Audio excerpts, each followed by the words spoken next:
We never know where life will lead us or what may hinder us along the way. But while every day can feel like one big question mark, it doesn't have to. With the right insights, strategies, and solutions from Western and Southern Financial Group, together we can look ahead to leave the unknown behind. What's pro football focus doing? Last week they had Brady. This week they got Brady. We're literally doing it differently from everybody else. As a matter of fact, moving forward from this point on, I will not make reference to PFF. Do you not understand that they are that way because you're Joe Flacco? You just like to discredit things that people deserve credit for. That you can't possibly be expected to defend that. Talk about the game, Sam. So who cares about what people think about us? Yeah, I like football season, and all the things that go with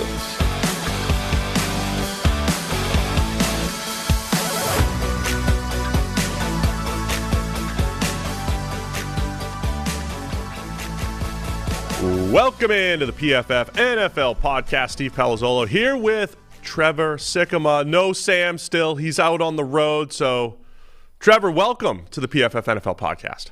I appreciate you having me, Steve. To fill in while Sam is on a joyride across the country, which I'm trying to keep up with on Twitter. But yeah, man, I was wondering who was going to fill the seat. You asked me to do it, and we actually have a very fun topic and episode. So I'm very pumped to be here, man. Thank you for having me. Yeah, we do. We have a great topic because we're going to give everybody a reason for optimism because it's optimism season.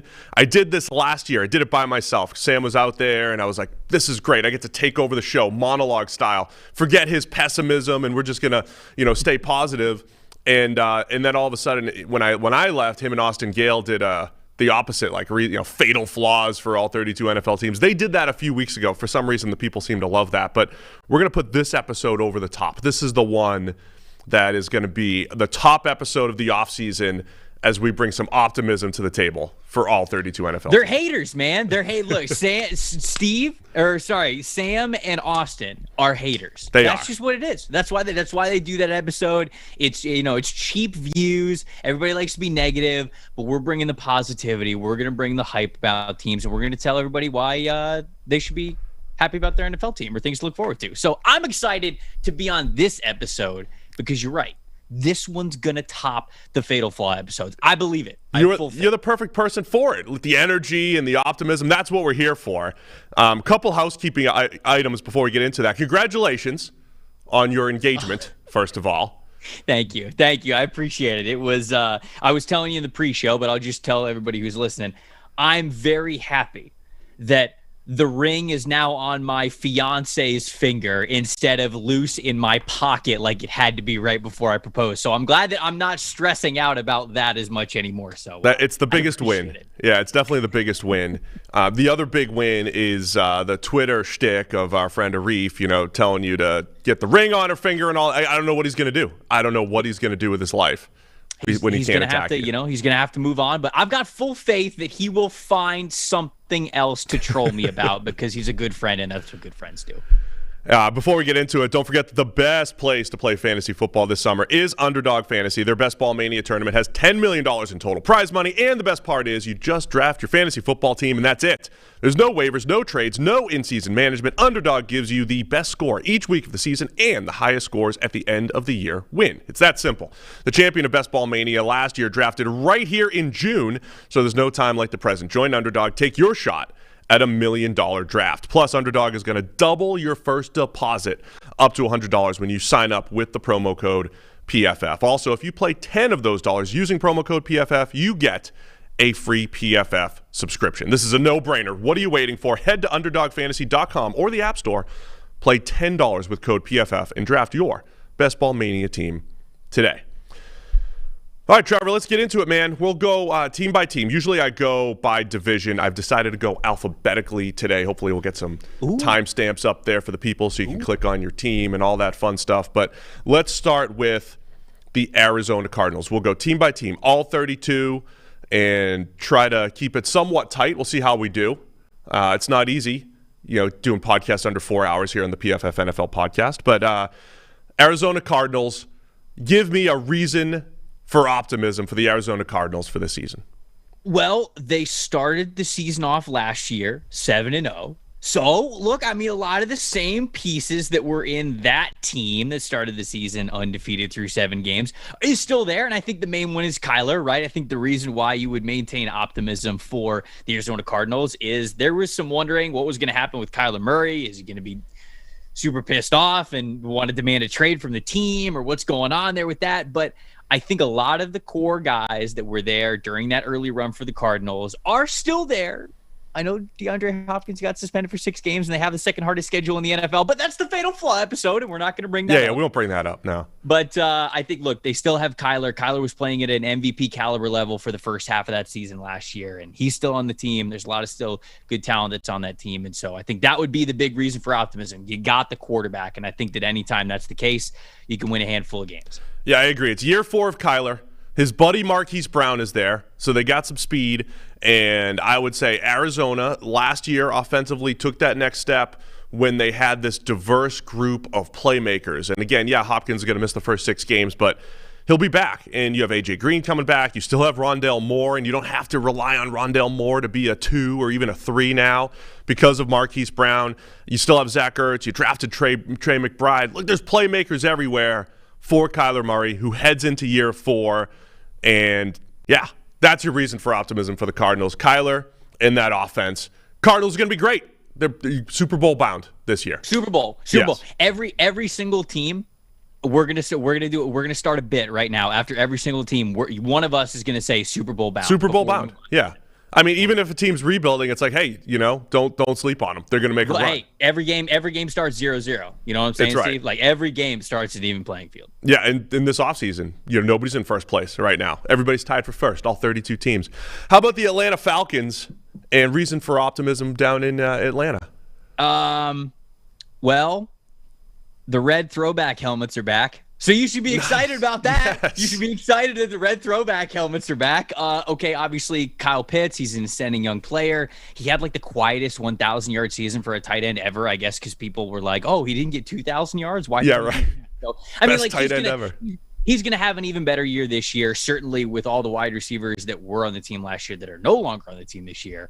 Kyle Pitts is absolutely going to show out, and he is going to be the guy that they lean on to make sure that he was worth that number 4 overall selection when they took him. And then another spot of optimism is you got A.J. Terrell, and I think that it's kind of spotty where you can see your optimism with the Atlanta Falcons, but those 2 guys, you've got 2 absolute studs on both sides of the ball, but most importantly, the red helmets. Wanted to make sure I said that. Red helmets for the Falcons, that's a good start. I mean, I like the fact that they've moved toward the rebuild, right? You move on from Matt Ryan. You might, deal with some dead cap hit right now, but they're going to move in the right direction. Seems like there's an identity there in Atlanta, too. It's size. They're just getting monsters on the offensive side of the ball. Who's going to cover Kyle Pitts and Drake London? Add in Bryan Edwards, Auden Tate. It's just monsters on that side of the ball at receiver. And you mentioned A.J. Terrell. How about Casey Hayward also coming in for this year as a veteran corner? Both of those guys added up to over a win above replacement last year. For 2 players, for 2 corners to do that, that's huge. So that could be, a sneaky win right there for Atlanta on their playoff push here, Trevor. They're going to the playoffs, probably to the Super Bowl. Super Bowl bound. Atlanta. Super Bowl bound Atlanta Falcons. Everything's moving in the right direction. I can't wait to see what Mariota does. He'll probably be rejuvenated like his former teammate Ryan Tannehill. I'm actually really excited about Marcus Mariota. And I know a lot of people are looking at the Falcons situation. They'd be like, oh, they're going to be terrible, whatever. And, okay, the roster is not the best. But I am excited for Mariota. I do think that he got the short end of the stick with injuries and so many coaching changes in Tennessee. And, came in relief at Derek Carr. And he looked pretty good at times when he was with the Raiders. So I'm excited. I really am. I know it's not the best offensive line in front of him. It's not the best running game. It's not the best receiving core. But I'm glad that he's getting another shot because I think he deserves it. I really do. Yeah, Marcus Mariota, it's interesting because we get very much in this binary world with quarterbacks. You either are or you're not. And Mariota's been, a backup the last couple of years. So I think people are thinking, well, he doesn't have it, right? He had his chance at starting and he doesn't have it. He had some decent years as a starter, and the Titans had decent years with Mariota as a starter. I always say he's definitely a top 32 quarterback, maybe top 24 in the world. So, we'll see if he can be even better. Marcus Mariota, excited to see his rejuvenation here in Atlanta. Indeed. Let's go Baltimore Ravens and what they should be. What should Ravens fans be excited about heading into the season? So, I mean, there's obviously a lot to be excited about with the Baltimore Ravens. You got John Harbaugh, who's one of the best head coaches in the NFL. You have a former MVP in Lamar Jackson. The defense is going to be good and fast again. But I'll pinpoint one guy, and that's Rashad Bateman. I think wide receiver Rashad Bateman going into his third season is in for a massive year. I think he's in for a huge breakout, not just because Marquise Brown is now gone, but because I had a lot of high hopes for him when he was coming out of college in Minnesota. You know, I remember watching him throughout the scouting process, and I originally wasn't super impressed with him, but kind of as I went on, I was like, you know what? This guy is such a smooth mover for his size. He's got great, reliable hands. He understands route running already as what I was watching as a sophomore and a junior when he was at Minnesota. And man, I just felt like I feel like he's got so much potential, and they're going to have to lean on him a ton in that passing game. When you have Lamar, when you've got J.K. Dobbins as well, hopefully back and healthy, they're obviously going to be a team that runs the ball a lot. But when they pass it, I think they're going to look early and often to Rashad Bateman. And I really do believe that he is going to reward them. I think a 1,000-yard season is in the cards for Rashad Bateman this year, even on a team that rushes the ball as much as the Ravens. I think he's in for a breakout year. That's something to get excited about. Yeah, I think for me with the Ravens, one of the things that could be working in their favor is they're flying under the radar. You know, maybe not in Vegas as far as win totals and all that stuff, but across the league, it's like, the Bengals just went to the Super Bowl. You know, they were representing the AFC North. And the Browns just added Deshaun Watson, but the Ravens still might be the best team in that division, in part because of the things that you mentioned, but because they continue to make good decisions. It's just a good organization that continues to make good decisions. I think the combination of their high draft picks over the last couple of years with Odafe Oweh and Kyle Hamilton this year, I think, is going to hit the ground running. Tyler Linderbaum's going to turn that run game into something a little bit more creative. I think he's going to expand that run game because he's a playmaking center, Trevor. That's how I've been describing Tyler Linderbaum, a playmaking center. I like it. So that's what the Ravens have. And, on their way to the Super Bowl, man. Super Bowl. That's where they're going. Yep, Super Bowl. Absolutely, Baltimore. This is when they get over the hump and get to the Super Bowl finally with Lamar Jackson under center. How about the Buffalo Bills? This is an easy one. Be happy, excited, Buffalo Bills fans. Why? Yeah, I mean, when I said the Ravens, there's so much to get excited about. The Bills, I mean, you could basically name so many things on their roster. I jokingly wrote down that the coin flip rule changed. Yes. So that's a reason for optimism, because I truly believe that if the coin flip rule was to the point where they were going to get the ball back in overtime, I absolutely believe that Josh Allen would have gone down and scored it. Who knows what would have happened after that? But, jokingly saying that the coin flip rule has changed, and so they don't have that working against them. But the real answer here is Josh Allen. This guy, it's unbelievable how good he is and how much better he got. I remember watching his film when he was coming out of Wyoming, and I remember talks of like those way too early mock drafts, people having Josh Allen at potentially number 1 overall. And I went back and I watched his film and I'm like, this guy's not even close. I mean, he at that point in time when he was at Wyoming, he was that typical big, tall quarterback who could throw the ball really far, had some nice athleticism to him, but he had a crazy arm. He was just a big, tall quarterback. And I said to myself, this is just the NFL setting itself up again for failure, picking a big-armed, erratic dude just because he could throw the ball really far. You know what? He took his lumps early on in the NFL, but he has molded himself, thanks to Brian Daboll and obviously the work that he has put in himself, into a phenomenal quarterback, one of the best in the NFL, a guy that you want to bet on every single Sunday. And so with that being the case, I had the Buffalo Bills as my AFC pick to go to the Super Bowl last year. I'm probably going to have the same thing this year because I think it's an even stronger bet with the guarantee of what we saw last year from Josh Allen. He's playing the position so well. You have to be excited about that. Agree. I mean, he was on his way to one of the best playoff runs of all time. If he got to play more football last year, what he did in the wild card round and then in the divisional round, not about keeping pace, but man, he was on his way to a legendary postseason before, you're 13 seconds away, and not great. Not a great finish for the Bills, but this is a different year, and they get the best roster in the NFL. So this is the year the Bills are going to the Super Bowl. Forget the Ravens. They're in the past. You know, that was a couple minutes ago. We were talking about the Ravens. The Bills are going to the Super Bowl now in the AFC because people thought, they were like, you guys are crazy. You're picking like Arizona and Baltimore in the Super Bowl, or Atlanta and Baltimore in the Super Bowl. But now Buffalo's taken over. They're going to the Super Bowl because they get the best roster in the NFL. So that's a pretty simple, easy reason for optimism. Good coaching staff, good front office. You found your elite quarterback. I signed the Josh Allen apology form because he's legit. He's in that range, 290-plus PFF grades, back-to-back years. Bills have it all. And they're on their way, man.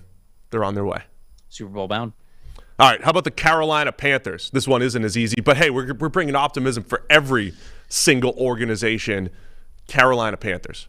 All right, I'm currently in Charlotte, North Carolina, so I'm coming to you live from Charlotte, and I'm looking out my window right now. It's a bright, sunny day. Nice. It's a beautiful summer day in Charlotte, North Carolina. It's a beautiful place to live. That's probably the best optimism I got. I mean, I guess you got a soccer team to distract you. They have an NBA team as well. You can go outside and enjoy the beautiful weather. Because on the field on Sundays, it might not look too great for the Carolina Panthers. I guess if I had actual reason for optimism, Christian McCaffrey back and healthy, I guess. I mean, like that's the best of probably what you're getting here. I don't have a lot of faith in Sam Darnold or Matt Corral to make a big difference this upcoming season. But they're having those discussions this offseason. Hey, when we had McCaffrey, we're 3-0, right? Just get McCaffrey back on the field. Yes. They are pounding their own Kool-Aid right now for Christian McCaffrey coming back. So that's about all I got. It might not be a great year for Carolina. But, I'll say the offensive line is getting better. They got the offensive line better. It's going in the right direction. It's better. Not be there yet, but it's going up. They got Ike Ekwonu in the first round. You bring in a guy like Austin Corbett. Austin Corbett's like, when you're coming from a position of bottom 5 offensive line, Austin Corbett's a massive win in free agency. So you continue to add those pieces. So the offensive line's moving forward. We at least have some competition for Sam Darnold with Matt Corral, whether or not he's going to do it or not. We're going to say he's going to do it because it's the optimism show. He's going to go, he's going to take the job, and he's going to prove that Matt Corral should have been a first-rounder. Panthers got a steal in the 3rd round. They're going to compete in the NFC South, probably make a Super Bowl run. We know that. But the Panthers, at least, I think they made their roster better this offseason. I do agree. I gave the Panthers an A draft grade. Yeah, because, there you go. I mean, what else could you have expected with them having the number 6 overall pick than to come away with Iggy Ekwonu and Matt Corral? So in that instance, I did really like what they did in the draft. I like what they did in the draft last year as well. So I think that the investments that they made were good players. There's a chance that they could come all together. And you're right, Carolina Panthers, Super Bowl bound. I mean, that's just the way it's going to be. Matt Corral's going to take the job. He's going to take the reins. He's going to lead them to a Super Bowl. All kidding aside, I did mention that Matt Corral is my dark horse to potentially win Offensive Rookie of the Year because there's a path for him to, although it might not be the most likely, there is a path for it. So I'll bet on it here on this show. Let's say it happens. Panthers Super Bowl bound. Matt Corral, Offensive Rookie of the Year, because he's going to find the field. He's going to beat out Sam Darnold, at least at some point. How about the Chicago Bears? Man, their fans, the fans are trying to defend what they're doing. Ryan Poles comes in, and everybody's like, oh, you got to help Justin Fields. You got to help Justin Fields.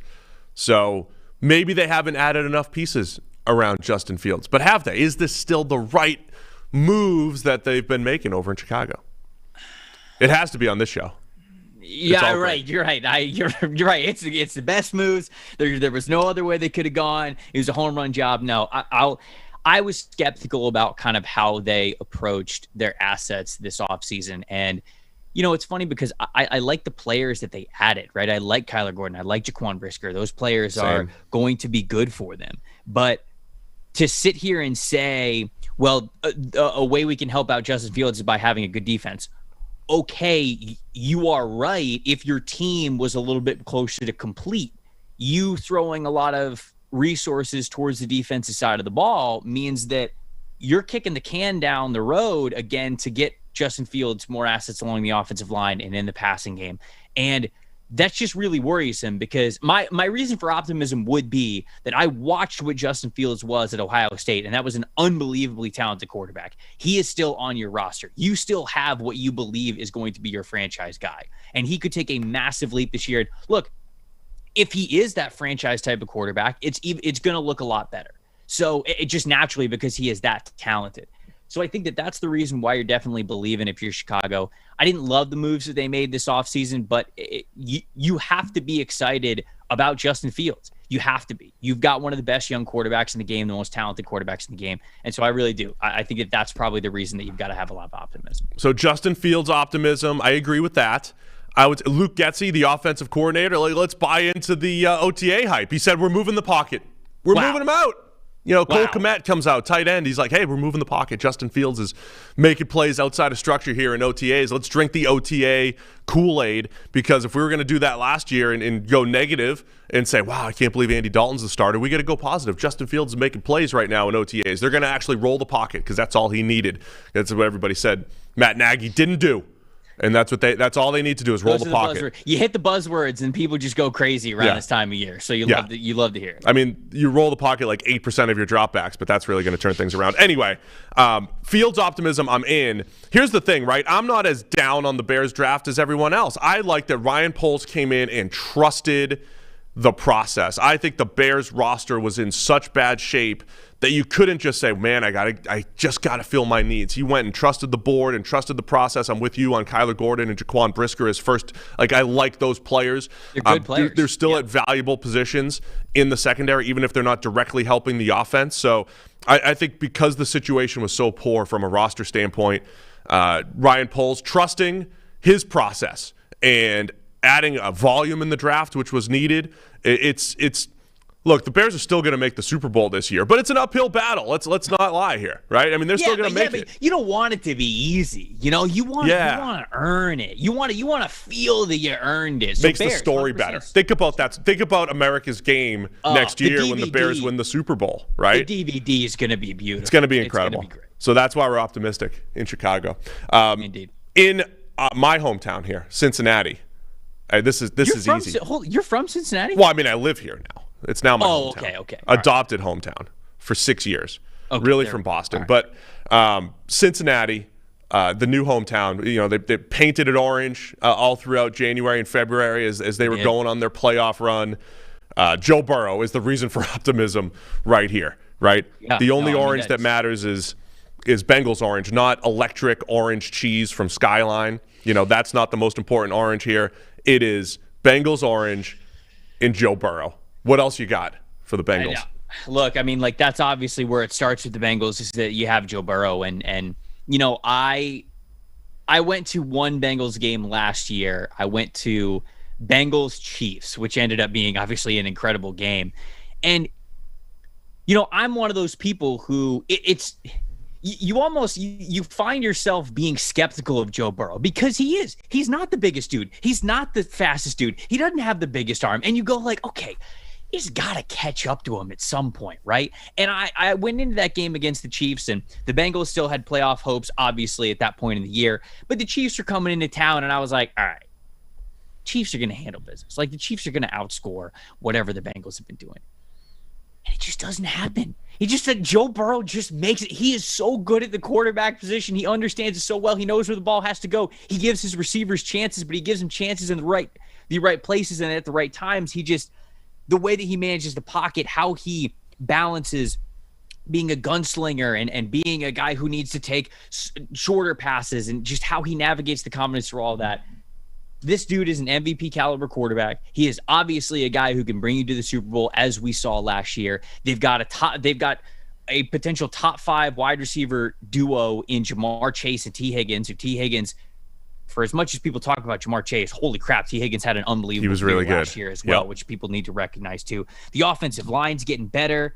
The defense, I think they've invested plenty of resources into that as well.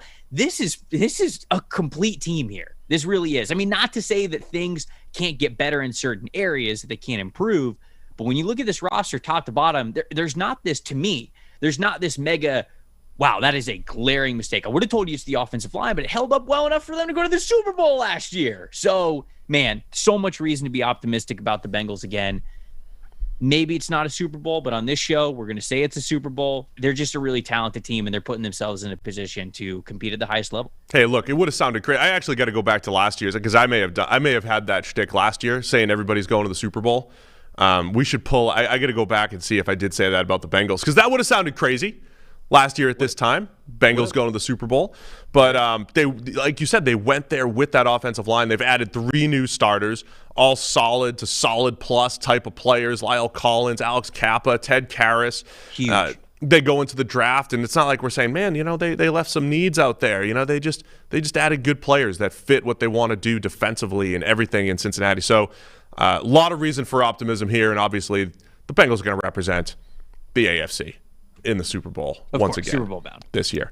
The PFF NFL podcast is brought to you by Cash App. Cash App is the easiest way to send, spend, and save your money.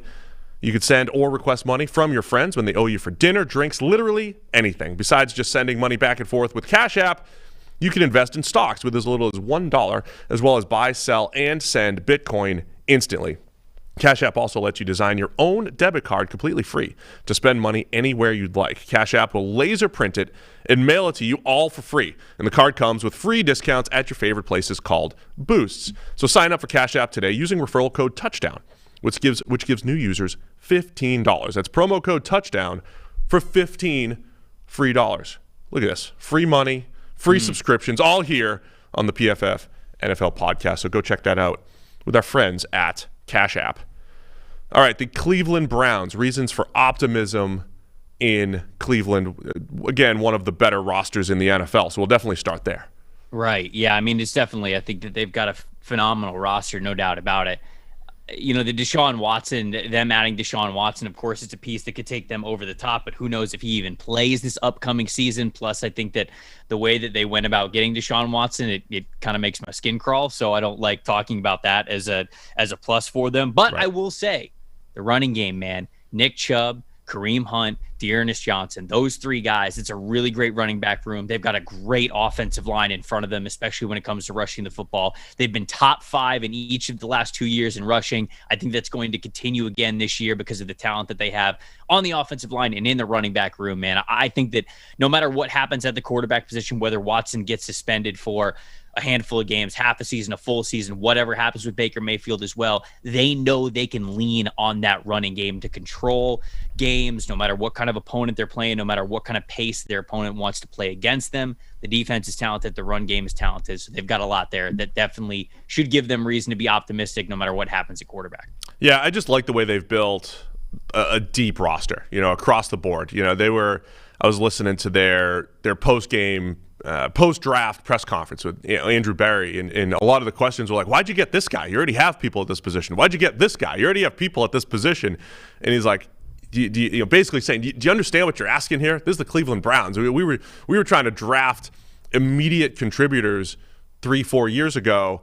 Now they're drafting players that are just competing for playing time. There is so much depth on this Browns team.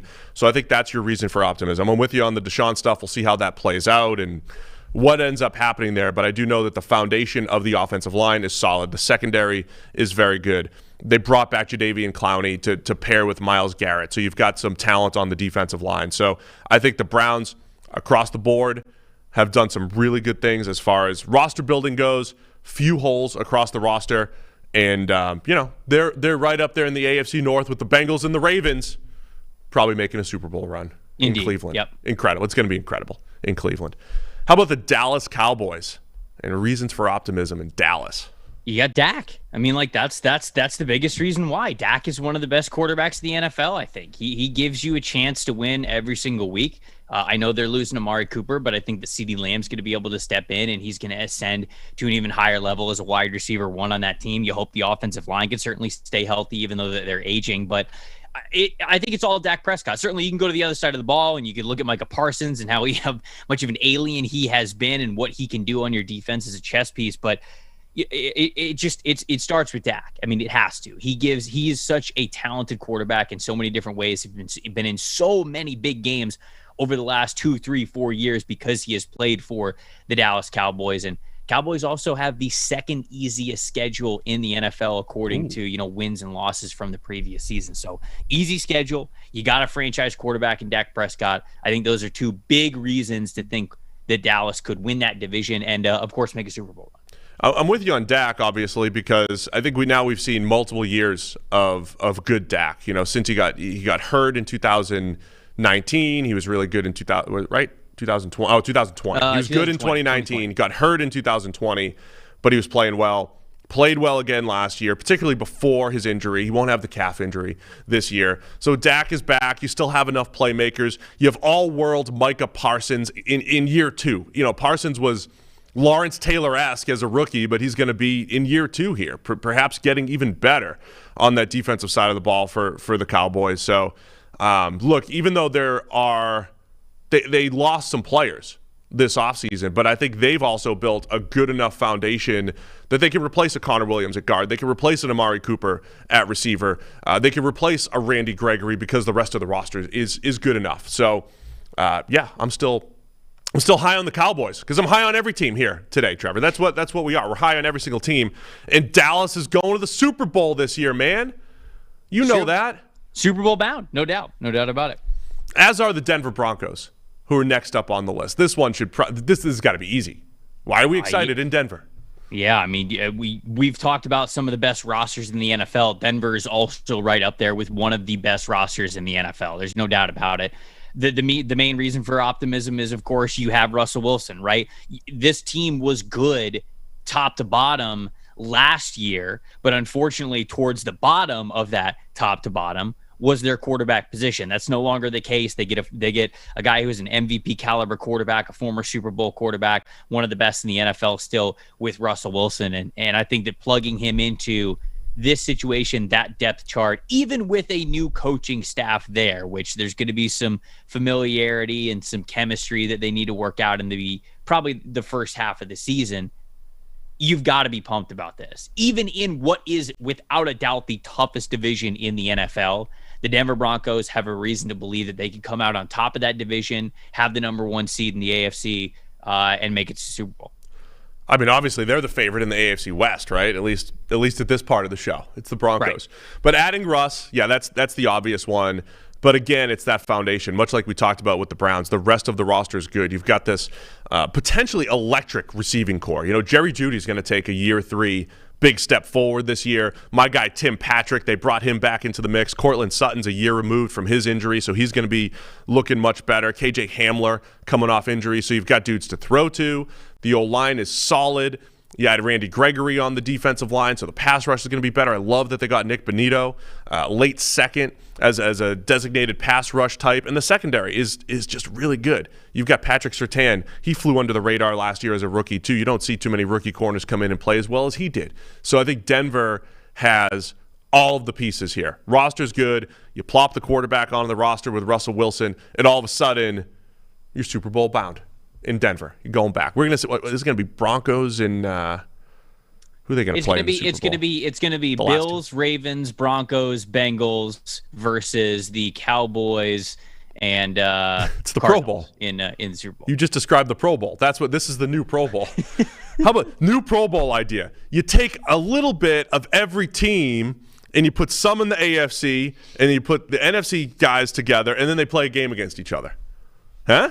That's the Pro Bowl. Yeah. That's the Pro Bowl. I mean, they wanted to redo the Pro Bowl. I think that's plagiarism. Actually, I don't think that's going to fly as a new idea, but that's how we're doing it here. Broncos going to the Super Bowl, as are the Detroit Lions, right? Yes. Right in the middle of their rebuild, it's like boom, accelerated rebuild here in Detroit. But regardless, whether or not they go to the Super Bowl, there's still a lot of reason for optimism in Detroit.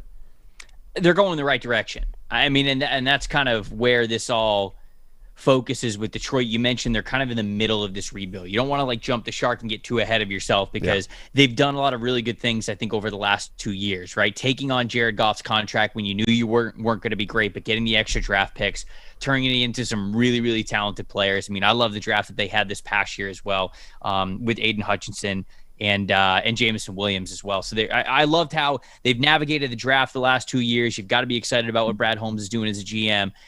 I am so excited for for Dan Campbell as a head coach, man.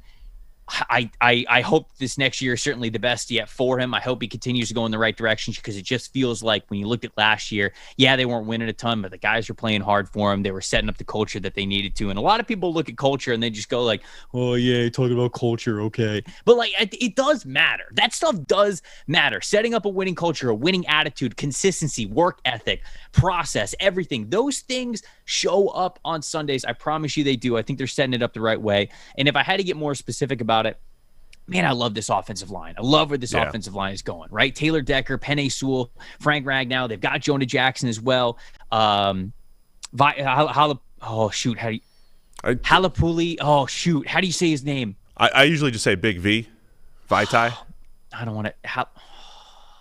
Halapuli Vaitai, I think is how you say his name. I'm probably butchering it. I'm butchering it, whatever. That's right. I like the offensive line. I like where the offensive line is going. I think this can be a top 10 unit in the NFL, maybe even a top 5 unit if they take a massive leap up. But love the direction they're going. They're building through the trenches. Love to see it in the trenches. Everybody grading in the green or even the blue on the offensive line over the last couple of years as far as the Lions go. So I'm with you on all that stuff. I'm with you in that they have a plan, right? There's a multi-year plan in place here where they got better in the trenches last year. They added speed in Jameson Williams, maybe the best player in the draft, and Aiden Hutchinson, who you mentioned. There's a plan in Detroit. I'm also optimistic because Aaron Rodgers is getting old, right? He's getting old. He's going to be gone soon in the NFC North, and the Lions are going to be ready to take over. They're going to take over the NFC North. That's what they're doing. They're building to take over once Aaron Rodgers is gone. It's funny, we're allowed to slander the other teams when we're talking about certain teams, but then obviously when we get to the Packers, Aaron Rodgers, playing the best football of his life. Packers are next, by the way, but yeah, for now, while we're talking about the Lions, Aaron Rodgers is old. He's worrying about golf and all this stuff. He's coming off this big golf victory with Tom Brady. He doesn't care. It's the Lions' time to shine in the NFC North and take over. But again, realistically, the line is good. The roster is getting better. I just like that they're moving in the right direction. And Brad Holmes, they have a multi-year plan, right? They've added high draft picks over the last couple of years and bringing in guys that can play over the last 2 seasons. Yep. Now to the Green Bay Packers. Aaron Rodgers, MVP. Got to be optimistic about that in Green Bay. Why you're optimistic in Green Bay is Aaron Rodgers didn't retire.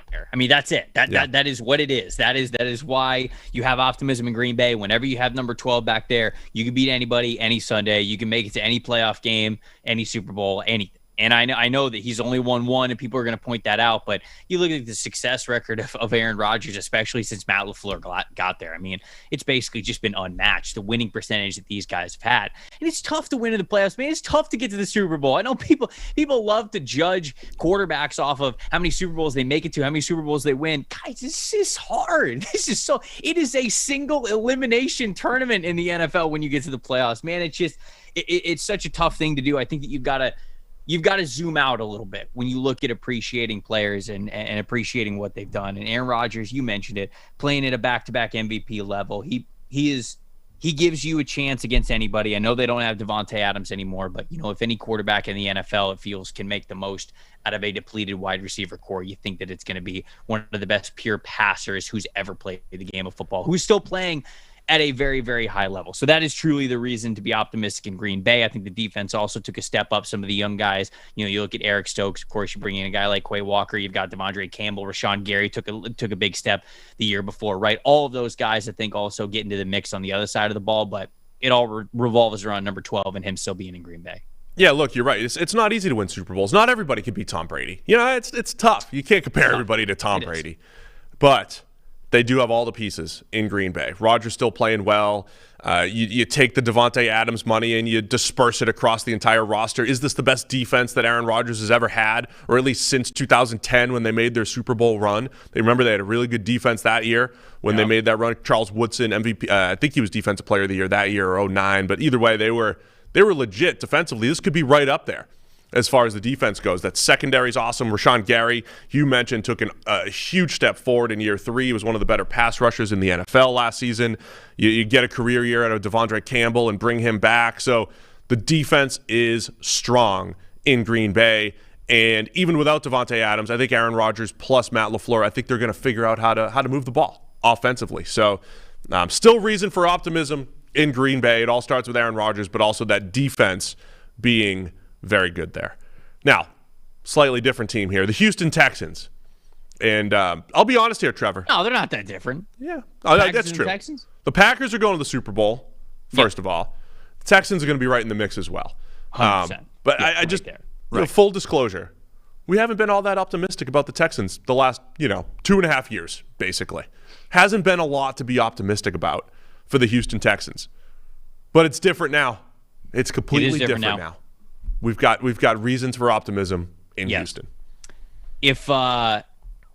If you're a Houston Texans fan and you own Brandon Cooks in fantasy football, he might win your fantasy leagues. That's something to be optimistic about, because I think that they're going to absolutely force feed Brandon Cooks, and there's a chance that he could be in for a career year, because I don't think Davis Mills played that bad the year before. Did not. So I think he's going to get a little bit better, and obviously I think they're going to really run their offense totally through Brandon Cooks. But, in a more serious note, I do think that I'm a big fan of what the Texans has been able to do this offseason, how they navigate it, right? You look at the offseason before, and Nick Caserio, the general manager there, I mean, his hands were kind of tied, right? They didn't really have any high draft picks. Their first draft pick, they ended up taking Davis Mills, who has kind of worked out for them a little bit, at least as a better option for a stopgap quarterback. If he's not that franchise guy, then he's giving you a reason to not be in a dumpster fire team until you get there, until you get to that point where you want to pull the trigger on a guy who might be a little bit better. But you look at what he was able to do in this past draft. I mean, what the players that he went for, okay? Derek Stingley Jr., Jalen Petrie, Christian Harris, Kenyon Green, John Mechie. I love all these guys, man. I love this draft that Houston had. I loved how they navigated it. I thought that was smart. They got really good playmakers in there. And, okay, maybe they could have hit different needs at different spots, but it's kind of a situation similar to what you were talking about with Andrew Berry when he was referencing what the Cleveland Browns were. They're not in that situation where they're picking for depth, but mentioning what the Cleveland Browns used to be, that's where the Houston Texans are right now, where they just need to be picking really good football players to build the roster out, get the talent roster up at that point. So I think the reason to be optimistic is you've got to like Caserio has done this offseason, what he got back and the return he got back for Deshaun Watson, handling that situation, what he then did with the draft picks, I think gives you a lot of faith moving forward. Yeah, I think that's the part of it, right? Is there are players to build around now. After 2 years of adding backups and special teamers and all that stuff, and having a low volume drafts, you have a lot more draft picks. You have players that are going to come in and start. Derek Stingley and Kenyon Green. I mean, you're going to have guys that are going to come in and play, and you can sit there and watch and root for the future of the Houston Texans, which you weren't able to do really over the last year. And so Derek Stingley as a start, an exciting player, could be a top 5 type of corner. You basically, the reason for optimism is you moved on from Deshaun Watson, and you can start to see the future in Houston. And maybe it gets accelerated this year, and maybe they make their Super Bowl run as well. Not a maybe. It's certainly happening in Houston. But even if it doesn't, there's still reason to be excited and optimistic in Houston, because they've added football players that are going to be there next year. That's the biggest thing in Houston. Last year they were adding guys that were just there for a year. Don't get too attached to Johnny Special Teamer here, because he's gone. But the Texans have players that are going to be there over the next couple of years, and you can start to see how this team is going to be, how they're going to shape this team going forward. So, big offseason for the Houston Texans, who are Super Bowl bound, as are their division rivals, the Indianapolis Colts. It's going to be tough for all this to happen. But the Colts adding Matt Ryan, I think, is certainly a start. But, look, the Colts had this, slow off season and didn't feel great. But when you go back and evaluate what they brought in, I like a lot of what the Colts did, whether it was free agency, the draft, or the Matt Ryan trade. Yeah, I mean, the big reason is Matt Ryan, right? I mean, them capitalizing on Matt Ryan, getting him in the building over Carson Wentz, I think is a huge upgrade. I really do, because I think Matt Ryan still got a decent amount left in the tank. It might not be half a decade, but even if it's just 2 years of really good Matt Ryan play before he kind of starts to really decline, that is what you want if you're in Indianapolis, because you're in the winning window. You look at what happened last year with them. If they beat the Jacksonville Jaguars, they were in the playoffs, right? Was that the guarantee? If they would have beat the Jaguars, they would have been in the playoffs, correct? Yeah, and they're not going to lose to the Jaguars again this year in Jacksonville. Right. It's not going to happen. So, you get to that point where they were a win over the worst team in football away from getting into the playoffs. Okay, well, I think that their roster, and I'm going to say it. Their quarterback position is set up to where something like that is not going to happen. They have the talent around the rest of the roster. I think Chris Ballard's done a good job building that roster the way that they've needed to. And when you plug in Matt Ryan, that's the reason why you're going to be optimistic about it. I think the Tennessee Titans are going to take a big step back this year. I really do. I think it's going to open the door for the Indianapolis Colts to be able to take the top of that division and get back to the playoffs. You were an Alec Pierce guy, weren't you? Receiver from Cincinnati? I did. I like Alec Pierce a good amount, man. I love the fact that they went after the athletes, and Alec Pierce is a rare one at his size and what he's able to do athletically. And so you get him and Michael Pittman Jr. on the field at the same time, hopefully a healthy Paris Campbell as well, and all of a sudden you got a really nice receiving room for Matt Ryan to throw it to. So I like Alec Pierce. Yeah, if a lot of these things hit, Pierce's speed along with Pittman's size, the offensive line is going to be better than they were last year. We projected them as one of the best in the league last year. They'll be better. Just being healthy up front. And then defensively, they added Stephon Gilmore on the back end as well. That dude can still play. So the Colts have a lot of good pieces in place. Matt Ryan can still play. He's still in a dome, I would be a little worried if Matt Ryan was going outside, But he's in the friendly confines of a dome here, which matters. Domes matter. I'm a big dome believer that it does matter in how you throw the ball. So you've got Matt in a nice, comfortable space indoors, and the Colts are going to make that Super Bowl run because Matt Ryan's putting them over the top here. He's putting them over the top here this year. It's going to be tough to beat the Jacksonville Jaguars, though, who are next on our list. Who are Super Bowl bound. And the reason why is because the reason for optimism is Urban Meyer is no less is more. Big Holy. believer. Addition by subtraction. This is like multiplication by subtraction here. Holy smokes, man. That was one of the most embarrassing things. That whole saga is just the most embarrassing. Doug Peterson's not going to be at the club. It's right? unthinkable how bad that was. But it's not just that they got rid of Urban Meyer. You brought up Doug Peterson's name. I love the Doug Peterson edition. Over on my podcast, NFL Stock Exchange, that I do with Connor Rogers, we did an exercise in January where we talked about what we believe the best head coaching pairings would be for all of the vacancies that were available. And I said Doug Peterson for the Jacksonville Jaguars because he's got the experience. He's got the quarterback background. He's worked with a lot of different quarterbacks to make them a lot better. And obviously winning a Super Bowl with the Philadelphia Eagles and back up Nick Foles. I mean, this dude just understands quarterback play. So not only is this an experienced head coach that gets a process, a culture back in the building, something that Jacksonville hasn't had in a long, long time, you don't waste any more time with Trevor Lawrence. You're hoping that he definitely gets to take a big step forward after kind of a disappointing year last year, actually get somebody in his ear who knows what they're talking about. Love the Doug Peterson edition. Pairing him and Trevor Lawrence, I think, is the big reason you got to be optimistic. Yeah, and, recent NFL trends we've seen under Doug Peterson, we saw year 2 Carson Wentz become an MVP candidate. We saw year 2 Lamar Jackson become an MVP. Joe Burrow, year 2, massive breakout, going to the Super Bowl. Justin Herbert was really good year 1 and year 2, but year 2 was electric as he was the second most valuable quarterback in the league last year per PFF WAR. That's going to be Trevor Lawrence this year. Year 2 breakout, Trevor Lawrence in the MVP conversation, right? Start living up to that talent. Doug Peterson getting the best out of him. Maybe they overpaid for some players, but those players are certainly better than what they had on the roster last year. Say what you want about what they're paying Christian Kirk and Brandon Scherf and some of the other players that they brought in, but they've improved. The roster's better in Jacksonville, and Trevor Lawrence is going to be an MVP candidate in his second season. We know that. Of course. So the Jaguars finally going to make it to the Super Bowl. I don't know if you know, but I was a mid-90s, our listeners know, mid-90s Jaguars fan. Mark Brunell is my all-time favorite player. So the heartbreak of 1996, Mark Brunell in the AFC Championship. 1999, they're in the AFC Championship. They're 14-2, and they lost to the Titans. But the Jags are going to put that all aside. No more heartbreak on their way to the Super Bowl this year. Trevor Lawrence putting it all together. Kansas City Chiefs. Reasons for optimism in Kansas City. I mean, usually this is easy. You got Mahomes, but even in a year when you lose Tyreek Hill, Chiefs are making a lot of good moves, especially what they brought in the draft.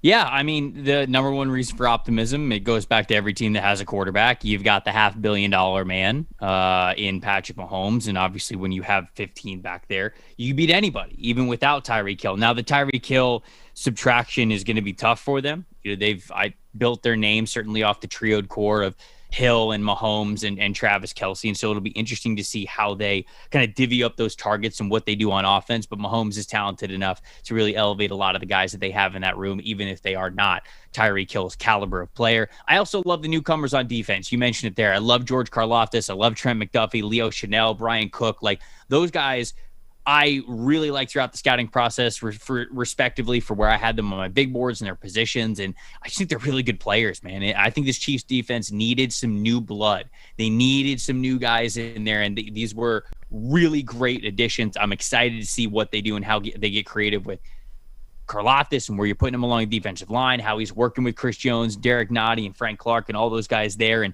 what you're going to do with Trent McDuffie. Okay, is he going to play almost like a pseudo safety role for you? Is he going to play in the slot? Can you play him outside? I think you've got the ability to play him at all of those spots, but where exactly are they going to place him? Leo Chenal is the same way. A chess piece kind of linebacker who is this bigger, stronger, very athletic dude who can go up against interior offensive linemen and handle him like he weighs 40 more pounds up in the 300s. And so I'm very curious to see how they're going to use all these guys, because I love their talents and I love that they just really invested in the defensive side of the ball this past draft. So I think that's all reasons to believe that the Chiefs could still be the kings of that division this year. Look, I spent a lot of time saying, man, Chiefs might get worse before they get better, because you're losing Tyreek and the way he dictates coverage and the big plays that he brings to the table and his connection with Mahomes. But we get to see, this happened with Deshaun Watson a couple years ago, happened with Matthew Stafford at various points in their career. Watson looked like he was too dependent on DeAndre Hopkins, and then they lose Hopkins. He had his best season. And Matthew Stafford at one point was too reliant on Calvin Johnson, and they lose him. And Stafford's been fine, obviously. And maybe he was too reliant on Cooper Kupp last year, but that doesn't exist, because Cooper Kupp's going to get open no matter what. That doesn't even exist as a thing. But you get to see Patrick Mahomes maybe even expand his game. We might actually see Mahomes take a step forward in his game this year, because it's not going to be as simple as, hey, look, Tyreek's open deep, or get it to him in space and he's going to take it to the house. Mahomes is going to spread the ball around. He's going to become a better quarterback. He's going to stay in the pocket just a tick more, but still have those outside the pocket plays. The offensive line's one of the best in football. And now the aggressive decision, it was really an aggressive decision by the Chiefs to trade the flashy commodity of Tyreek Hill and to say, you know what, we're going to replace him with 4 or 5 players in the draft and have better depth across the roster. And when you look at how they drafted, the players that they drafted, the guys that you listed, you're going to have 3 or 4 starters coming out of that. That is huge. So the Chiefs, right back to the Super Bowl. This isn't crazy. The Chiefs are going right back to the Super Bowl this year. They're doing it without Tyreek Hill, and they're doing it by replacing him with a plethora of good players in Kansas City. Certainly reason for optimism in Kansas City and the other AFC West teams that are coming up here, starting with the Las Vegas Raiders. Josh McDaniels coming in. Derek Carr has been paid. They bring in Devontae Adams. A lot of reason for excitement in Las Vegas this year. Yeah, the main reason for excitement is the Derek Carr, Devontae Adams connection is back from Fresno State. If you go back to 2013, which was that final season that those two guys had together, Derek Carr passed for, this is in college, these are college stats, people, 5,000 yards, 50 touchdowns. Okay, he led the country in both of those categories. And then Devontae Adams on the other side of things, he had 131 catches, over 1,700 yards, 24 touchdowns. Those were nation-leading stats. Ridiculous. For this duo. And so I'm very, very excited about this. And I'll tell you another nugget of why I'm excited about it, because when I was 2013 would have been, I think that was my first year where I really got into scouting. I had kind of done scouting the couple of drafts before, just taking some notes on my own and done some position rankings and mock drafts and things like that. But I think that was the very first draft that I did where I was really being serious about grading a lot of these guys. I remember watching Derek Carr and the confidence that dude played with when he was at Fresno. And I was like, this guy is going to light up the NFL. He's got the arm. He's got the mobility. And when he throws with that kind of confidence that we saw at Fresno State, especially that last year, I was like, this guy is going to light up the NFL. And when he got to the NFL, he kind of lost a decent amount of that confidence, and it has been a slow burn for him to really regain all of that. And I think he's playing some really great football. I think a lot of people are too low on Derek Carr. They take a lot of shots at him, and I think that he is underrated, or at least has been over the last couple of years. Maybe he's getting a little bit more respect nowadays. But with Davante Adams back with him, I'm truly hoping that he just takes that confidence and that gunslinger mentality that we saw at Fresno State 10 years ago. And he unleashes that just full, unwavering confidence into the NFL when he's thrown to Adams. Because if that happens, man, the Raiders, they're going to be in some shootouts, and they're going to be extremely fun to watch this upcoming season. So that is what I am most excited about. That is the reason to have the most optimism, because you've got a quarterback wide receiver duo that has dominated their level of competition the last time they were together. See, I love it, because I think you can actually back up what you're saying with the numbers, right? You can, especially if you have PFF Elite, which, by the way, you get for 25% off using the promo code NFL Pod. But go to Derek Carr's page using Premium Stats 2.0, all part of your PFF Elite package, and you check out his average depth of target and how it really dropped 2019, 2018 and 19, right? And then it started to bump up a little bit. Like the Raiders got him a little bit more aggressive. And you look at Derek Carr's best seasons. It's when he had Amari Cooper in 2015 and 16 before, there were points where when Derek Carr has that wide receiver one, or he has a little bit more of an aggressive mentality where the big time throw percentage is through the roof, and he is a fantastic quarterback. So now going back to now he's got the best receiver in the NFL in Davante Adams, his old buddy, in that connection. We're going to see the best Derek Carr. And you got Josh McDaniels tying it all together. Adams coming in, bring in Chandler Jones. A lot of exciting players in Vegas, but also it's going to start in the pass game in Las Vegas. So, look, it's a tough AFC West, but the Raiders are coming out of it, man. They're going to come out of it. And they're going to the Super Bowl this year. They're going to the Super Bowl. As are the Los Angeles Chargers. Their division rival. And, look, this is pretty simple. You got Justin Herbert, who's already established himself as one of the best quarterbacks in the NFL. We saw it last year. And even though they didn't make the playoffs, and they had their heartbreak against the Raiders last year, Brandon Staley, I think, has them moving in the right direction. We have a rule, before you get into this, Trevor. We have a very specific rule here on the PFF NFL podcast. There's a player on the Chargers who happens to be number 33, defensive side of the ball.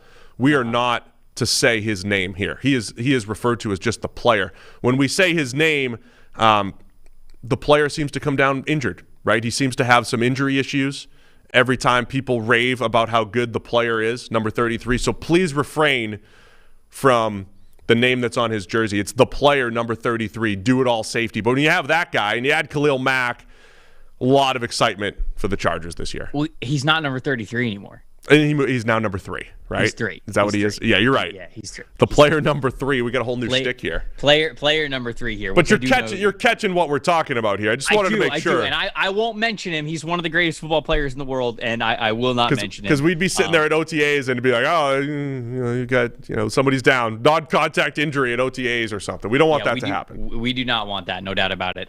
The main reason for optimism was, without a doubt, Justin Herbert.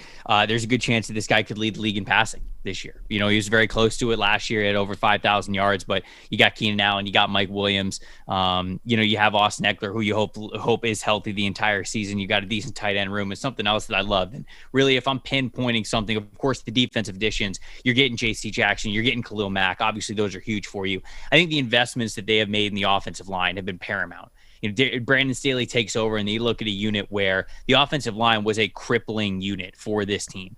And within the span of 2 years, they have now Rashawn Slater, who's one of the best young offensive tackles in the game, playing at left tackle. They've got Corey Linsley. They've got Zion Johnson, who they went and they drafted in the first round. They've got Matt Filer as well. Like, these dudes are good. And within the span of 2 short years, they have retooled and reshaped their offensive line to make it younger and more talented at the same time. And I think that those two things are very tough to do, especially when you're in a winning window and you want to dedicate a lot of your resources to winning right now. And I can't say enough about what they have done along the offensive line and how it's going to help Justin Herbert. Would you say they've got some dogs on the offensive line? Yeah, I was not sure if you could hear my dog. I don't really know what he's barking at, actually, because I'm literally looking out the front window right now and there is no one there. He's a Chargers fan.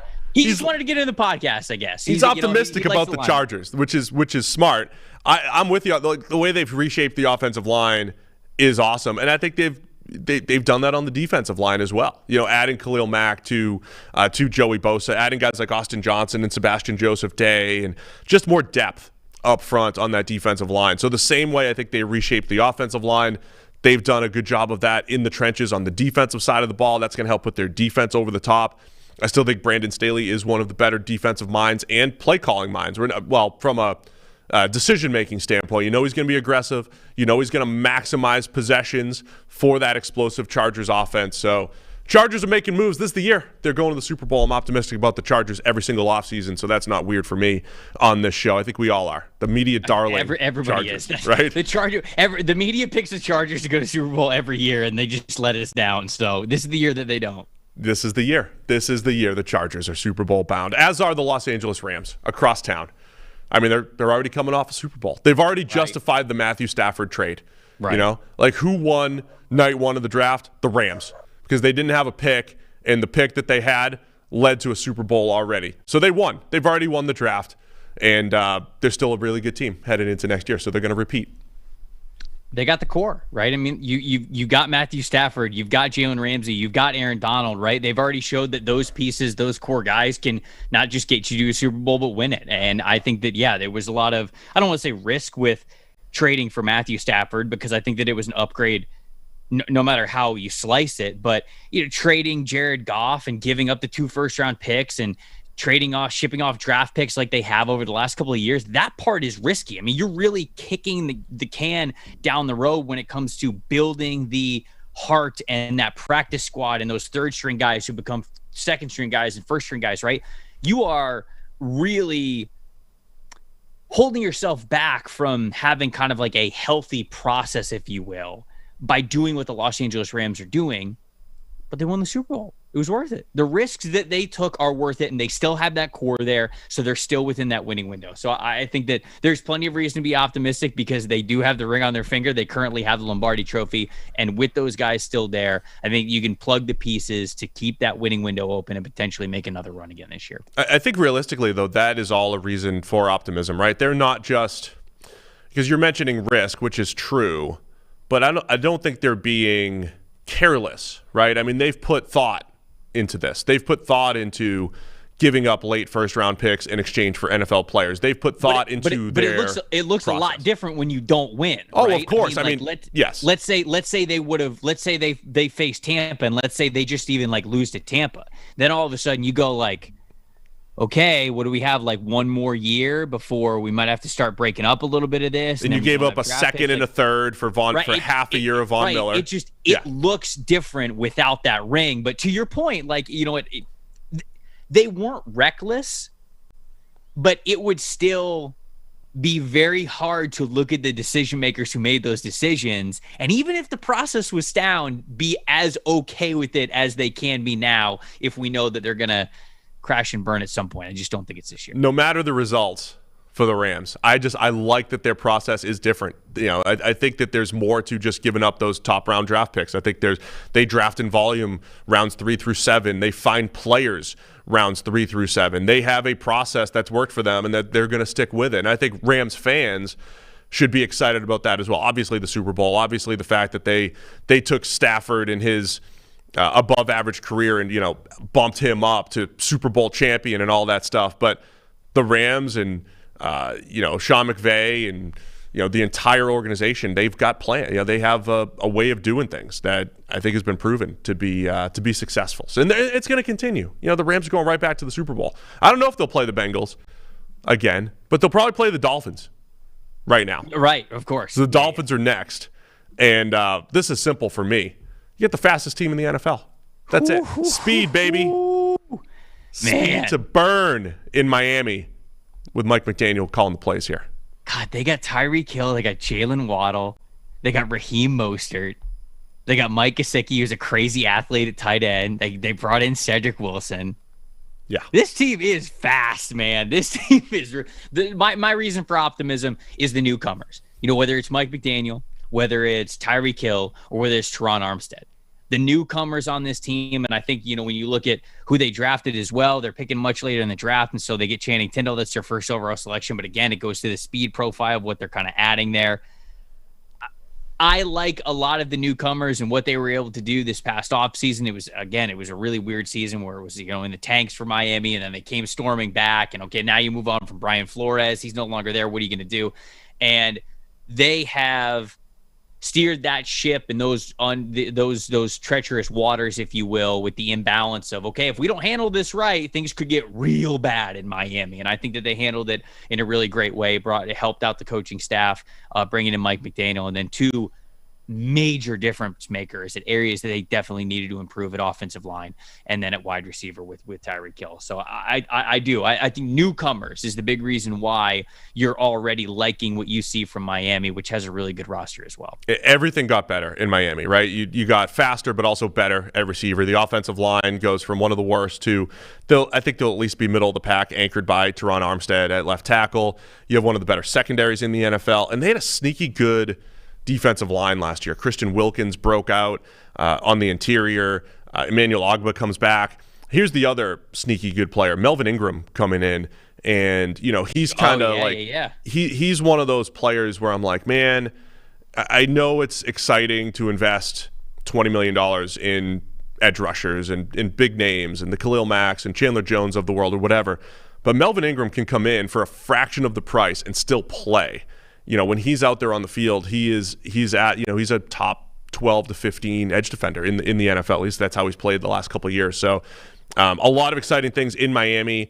I know it's the optimism show, Trevor, but I think I've been saying our listeners know where I'm going with this, but I think the biggest storyline in the NFL this offseason, is wide receiver ones being on the move and seeing the impact that they made in their old places, and how they're going to make an impact in a new place, and how it's going to affect where they left, right? So we've got Tyreek going from elite Patrick Mahomes to Miami, where Tua is trying to be the guy in year 3.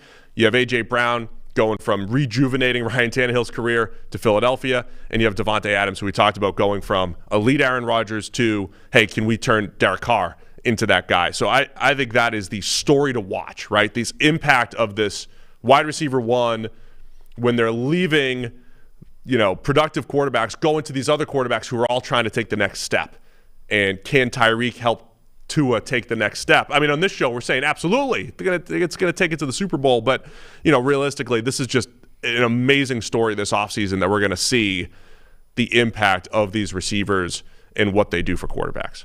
Yep. No, I think that's a really good point. We're seeing a lot of money and a lot of high draft picks be placed on these wide receivers, these pass catchers, these passing weapons, if you will. And this offseason, there was a ton of movement for them, whether it was financially straight up with money or with draft picks involved as well.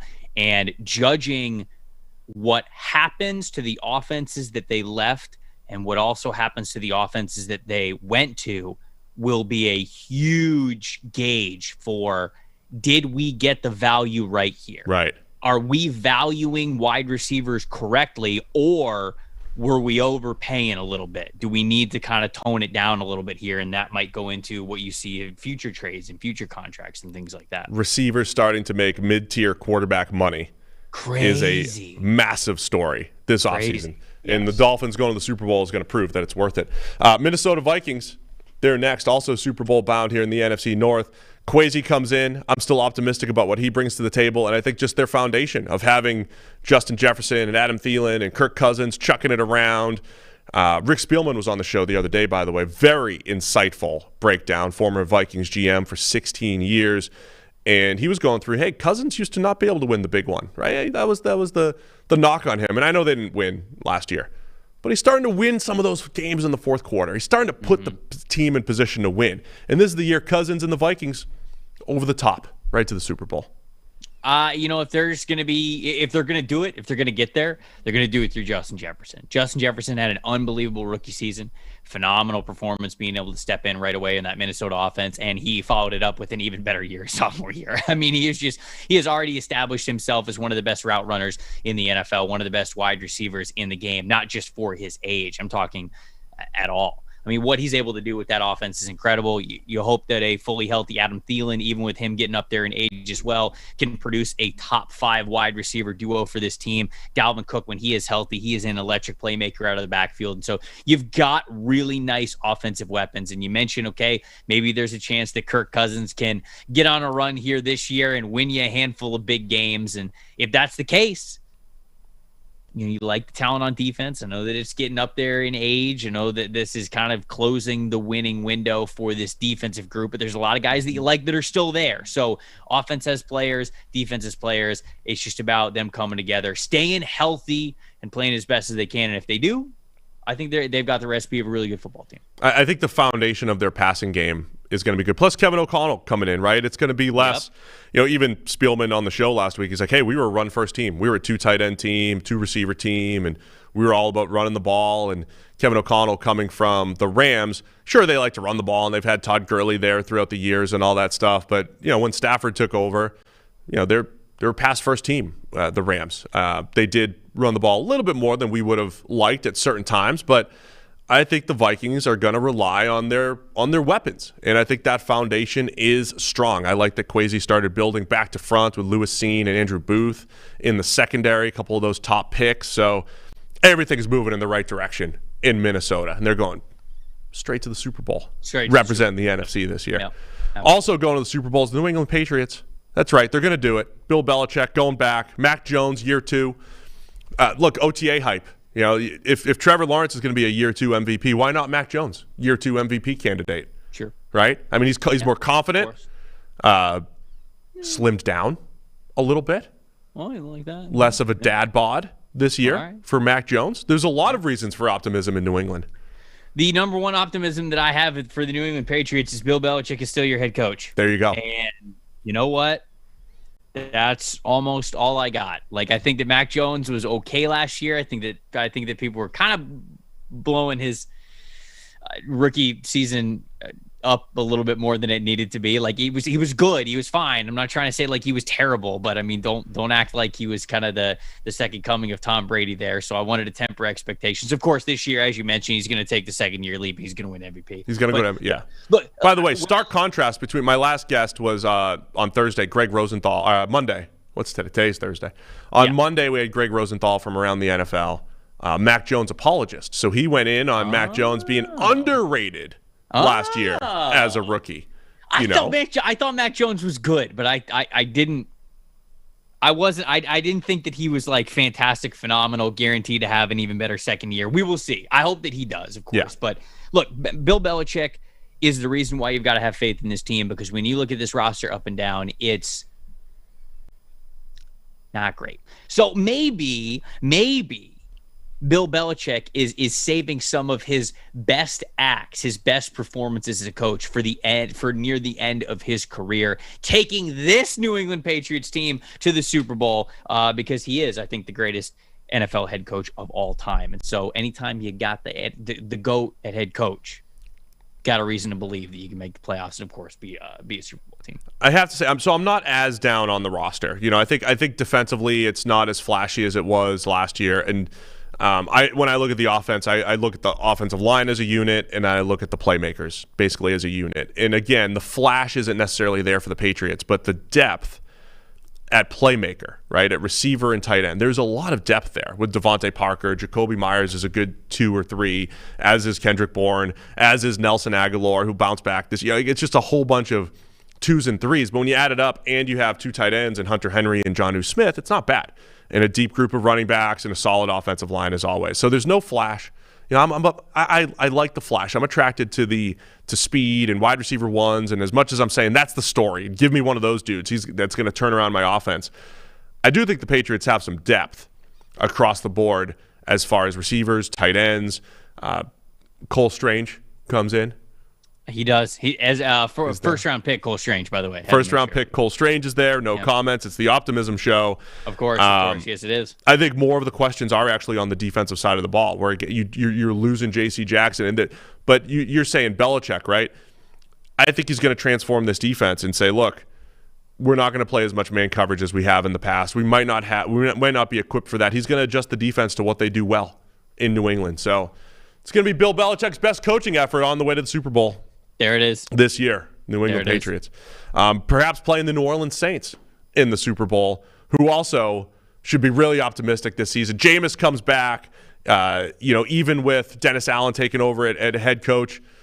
Addition by subtraction without Sean Payton. Maybe Dennis Allen's been held down as defensive coordinator, and he's been the best head coach in New Orleans the last couple of years, and they're going to prove it this year. The last time that Jameis Winston was a starter for a full season, Steve, he threw for over 5,000 yards and 33 touchdowns with an 8.2 yards per attempt average. We're not going to bring up the fact that he threw 30 interceptions. We're not going to do that here on this show. But when you look at the playmakers that Jameis has with this New Orleans team, you got Michael Thomas, who, from what I was told, is not as disgruntled as he previously was. So he should be back and on the field this year, hopefully fully healthy. You add Chris Olave. You add Jarvis Landry as well. The wide receiver group already looking way better than last year. Offensive line, Ryan Ramchik's there. Yes, you are replacing Teron Armstead, which is a big loss, but Andres Peters' guard is good. Eric McCoy at the center spot is good. Cesar Ruiz has not been great, but maybe he'll have the best year of his career. You're plugging in Trevor Penning. You're hoping that he can step in right away from the film that we saw at Northern Iowa. There's reason to think that this offense can at least score a ton of points, right? How well are they going to take care of the ball? I'm not so sure, but I think that any given Sunday, this team can light up a scoreboard because that is Jameis Winston's identity. That's the playmakers that I think are coming back that they're going to put around him. And I think the offensive line at least has the potential to be a really good unit in front of him. So you get Alvin Kamara back as well. I think that him as a playmaker speaks for itself. Certainly what he does as a ball carrier in the backfield as well as a receiver, right? He's one of the best weapons in the game at that. And so I think the biggest reason for optimism, if you're the Saints, is you can put up points. In an age where offense is king, you have the potential to be one of the highest scoring offenses in the NFL if things all click together. And for the 7th straight year, I'm going to predict a Jameis Winston breakout because Well, here's the thing. Did you count 2019 as a breakout? The 30-30 year? Did you count? Yeah, they're all breakouts. No, I mean that wasn't. Right. It was kind of a breakout. I mean, look, he threw for 5,000 yards and 33 touchdowns. Here's the theory on it, right? Carson Palmer's 2015 season, Cam Newton's 2015 season, Eli Manning 2011 and 12, 11 of course the Super Bowl run. You've got these inconsistent quarterbacks who never had great seasons, who just out of nowhere had great seasons, and they all have similar profiles. They are aggressive downfield throwers, where in 1 year or 2 years, it all kind of went right. Like it all went right for Carson Palmer. He kind of cut back on some of the mistakes, but the greatness showed out, as did Cam Newton for just 1 year, his MVP year, because it wasn't in line with the rest of his stuff. I think Jameis has that in him, right? He has that level, the aggressiveness, the downfield throwing. That's essentially what I've been predicting for years. So this is the year. This is the year for Jameis. Yeah, like 1998 Vinny Testaverde making the run. He's a lot of good Vinny Testaverde comps here for Jameis Winston. You got the touchdowns, you got the interceptions, and then maybe you put it together in the middle toward the end of your career. Jameis is going to He's going to be an MVP candidate this year. But I also like the defense. I like the addition of Tyrann Mathieu in the back. He's coming home. You got Marshawn Lattimore. This is one of the better secondaries. You still have a pretty good pass rush led by Cameron Jordan and Marcus Davenport. So I'm liking the Saints making the Super Bowl. Dennis Allen at head coach. Strong defense. Explosive potential offense, like you said. Jameis MVP candidate. That's the Saints this year. Let's go to New York. The Giants and the Jets. They're next up. But starting with the Giants, it seems like both New York teams crushed round 1 of the draft. But Brian Daboll is definitely the reason why we're feeling pretty good about the Giants moving forward. Yeah, he has to. I mean, when you look at what he was able to do with Josh Allen and how he was able to take his game to the next level, even what he was able to do when he was at Alabama, right, and being a quarterback / he was the offense coordinator, right? I think he was the offense coordinator. I don't remember if he was like an analyst or a coordinator. I can't remember. But what he was able to do when he was at Alabama, he had success there. He immediately translated that over to what he was able to do in Buffalo, transforming Josh Allen's game, making the most out of his potential. And I think that's the important part, right? It's not that he's just like taking these quarterbacks and kind of like making them his own. He looked at Josh Allen, and we mentioned this when we talked about the Bills. Allen always had the high potential, but he was nowhere close to achieving it because he was so chaotic. He was so reckless. It's almost like he couldn't hone in his own power. Brian Daboll helped him hone in that power and have full control over it, get the most out of his potential, exactly what Josh Allen is good at, the best of his game. That is what you are hoping for with Daniel Jones. I get it that they did not sign the 5th-year option to him. He's playing on a 1-year deal this year, but that's not to say that he is terrible and that he's not going to be anything and that the second contract is totally out of the cards for him. I think with Brian Daboll getting to step in, there's a good chance that you are going to see the best of Daniel Jones in the NFL this upcoming year. You're hoping that Saquon is back more towards his Saquon form, fully healthy as well. Love the newcomers and what they were able to do this past draft. I thought that Joe Shane. I thought that he did an incredible job in his first stint as a GM with his first draft as a full-time GM. So love what the New York Giants are doing, how they're building the team, and what their outlook is for the most important position in Daniel Jones this upcoming year. Yeah, I mean, I think it definitely starts with Daboll, right? I mean, you look at how much credit does Daboll deserve, or who deserves all the credit for Josh Allen? But either way, it is Josh Allen, as you mentioned earlier on the show, is one of the biggest turnarounds we've ever seen at the quarterback position, both from college to the NFL, but even within the NFL. And Daboll was a big part of that.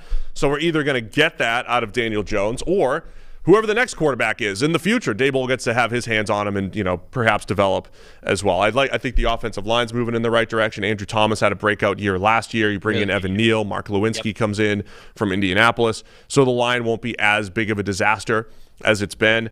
I also look at this group of receivers, and it's like, all right, Kenny Golladay, he'll bounce back, right? Kenny Golladay is going to be back. Kadarius Toney, at least for one game, looked like a legend against the Dallas Cowboys and the potential that he had. Add Wan'Dale Robinson in. Darius Slayton's a good deep threat. Sterling Shepard in the slot. They've got some playmakers too. So I think there's stuff to like on paper from the Giants, but I think the reason for optimism is the new regime from top to bottom, right? General Manager Shane, head coach Daboll, and they are going to move this team in the right direction after they were a little stagnant these last few years, we'll say.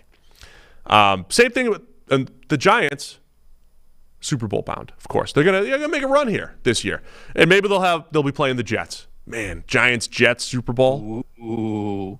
Because Zach Wilson's in year 2, and we know that year 2 quarterbacks all become MVP candidates. Of course. Yeah. So that's what Zach Wilson's going to do.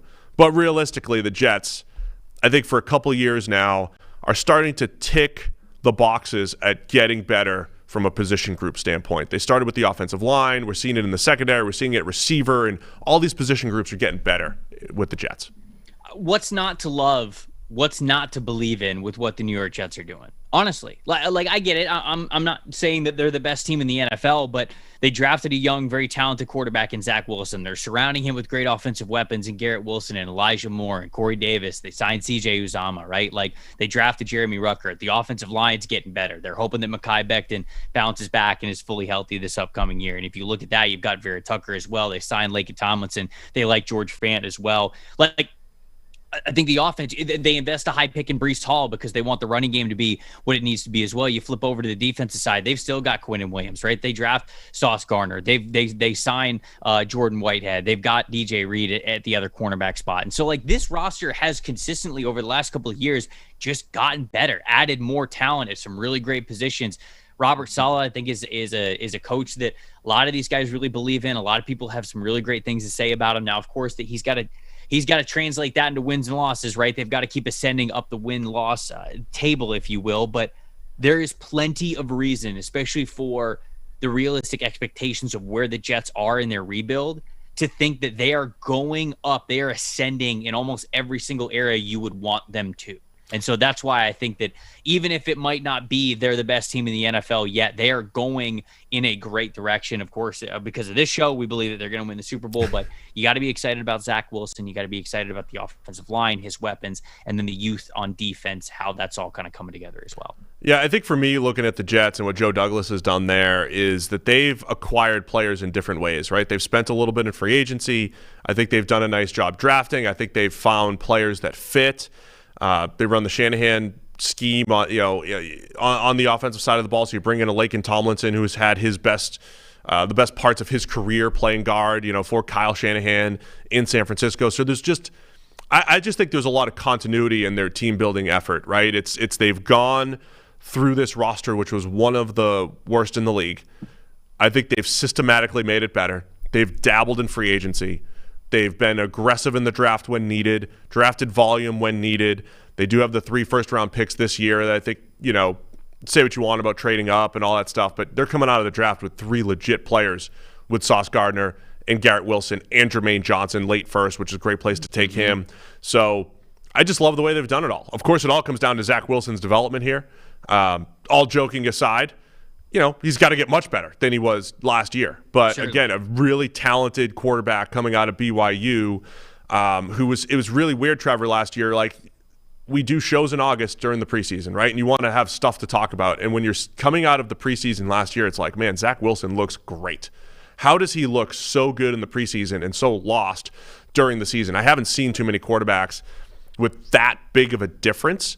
But I'm almost leaning on, like, at least we've seen him do it on an NFL football field a little bit and look comfortable and all that stuff. So maybe just all the pieces around him, year 2, that comfort level is gonna increase, and we're gonna see a lot better Zach Wilson this year. But I'm loving a lot of what the Jets are doing, Super Bowl bound or not. I think it's an exciting time for the Jets because they're a smart front office that I think they're making a lot of good moves here in New York. I agree. Also, a lot of good moves in Philadelphia, man. I mean, yes. I've made the point, if there was one player, like, who's your favorite player in the draft? Like, who's the guy in the draft that you want to come away with in round 1? It was A.J. Brown. That's the guy I want the most. Of all the teams that came away with football players on night 1 of the draft, I want A.J. Brown and his $25 million a year contract. I'm fine with that. I think the Eagles crushed it after a quiet offseason. They crushed it draft night, and all of a sudden you're looking at, like, man, this team's in good shape here heading into 2022. There is a reason to believe that Devontae Smith and A.J. Brown could make up a top 5 wide receiver duo in the NFL this upcoming year. I felt like Devontae Smith was definitely underutilized last year, and that's when he should have been almost force-fed the ball when you looked at their offensive weapons on that team. I get that they were a little bit more run heavy, of course, just with Jalen Hurts as their quarterback. But now that you've got A.J. Brown, I mean, Devontae Smith had so much left in the tank to provide this team. And when you kind of throw him next to now A.J. Brown, I think that the sky is the limit. Basically, however much the Philadelphia Eagles want to pass the ball with Jalen Hurts, they're going to have the freedom to do with those 2 guys at wide receiver and then Dallas Goedert as well at tight end. And so a reason why you want to be optimistic is because if you are in any way in on Jalen Hurts, if you think that he is the guy in Philadelphia, or just if you believe that he can win you a handful of games, maybe make a playoff run for you, you've got to love what they have done to set things up around him. However, like I said, however much they want to get Jalen Hurts involved or emphasized with the passing game, whatever the split is going to be, 60-40, 55-45, 50-50, whatever it is, however pass-centric they want to get, they've got the weapons to be able to do it now. Of course, I love the defensive additions as well. I love Jordan Davis. I love Nakobe Dean. I kind of love what they're doing there as well. It took them long enough to invest in linebacker, but they got lucky getting to Nakobe Dean they did in the 3rd round. And so it's funny how things worked out for them. But I think the Philadelphia Eagles, without a doubt, going in the right direction. If Jalen Hurts has more in the tank to be a franchise quarterback, they're setting up the offense for him to be able to realize that, show that, see it in the stats and in the win column as well. So I think that there's a lot of things to be excited about in Philadelphia. And honestly, Nick Sirianni, I think really, once he started to get his feet wet, once he started to get confident, you liked what you saw down the stretch from him as a head coach. So I'm excited to see what he's got this year as well. Yeah, that offense adjusted to Jalen Hurts last year, and they built around the run game right around week 6 or 7. And when you have a runner as good as Jalen Hurts, it's a good foundation, right? It's a good foundation to be able to win. I think in today's NFL, you want to be able to win with the run game when it presents itself, win with the pass game more often than not. But you got to have those options. And I think the Eagles are starting to have those options. And they'll learn a lot about Jalen Hurts now that you have an A.J. Brown there to pair with Devontae Smith. And you still have Dallas Goedert there. I mean, you've got a good group just unit-wise. Again, unit by unit, it is solid. But the other shrewd move they make is waiting for James Bradberry to get released, and all of a sudden you pick up James Bradberry and you have him and Darius Slay as your starting corners, right? It's like, look, I love free agency. We love talking about it in March, but the Eagles signed, one player for the first 3 weeks of free agency, and all of a sudden it's like, yeah, we're going to pick up James Bradbury after the draft, and not lose future draft picks and all that stuff, and get him on the cheap. And so it's just good moves, man. It's just a lot of good moves by the Philadelphia Eagles. So look, they're going to go back to the Super Bowl for the first time since 2017. But realistically, I just think they've done a lot of good things. You still have first contract Jalen Hurts. You'll learn a lot about him this year and see if he's your guy going forward. But they've put some pieces in place to figure that out. All right, across the state, Pittsburgh Steelers, man. Reasons for optimism in Pittsburgh. What do we got? You tell me the last time Mike Tomlin had a record below 500. They're at least going to be 500. Never. It's never happened. He's never been below 500. He's one of the best head coaches in the NFL, no question about it. He's one of the best head coaches of all time.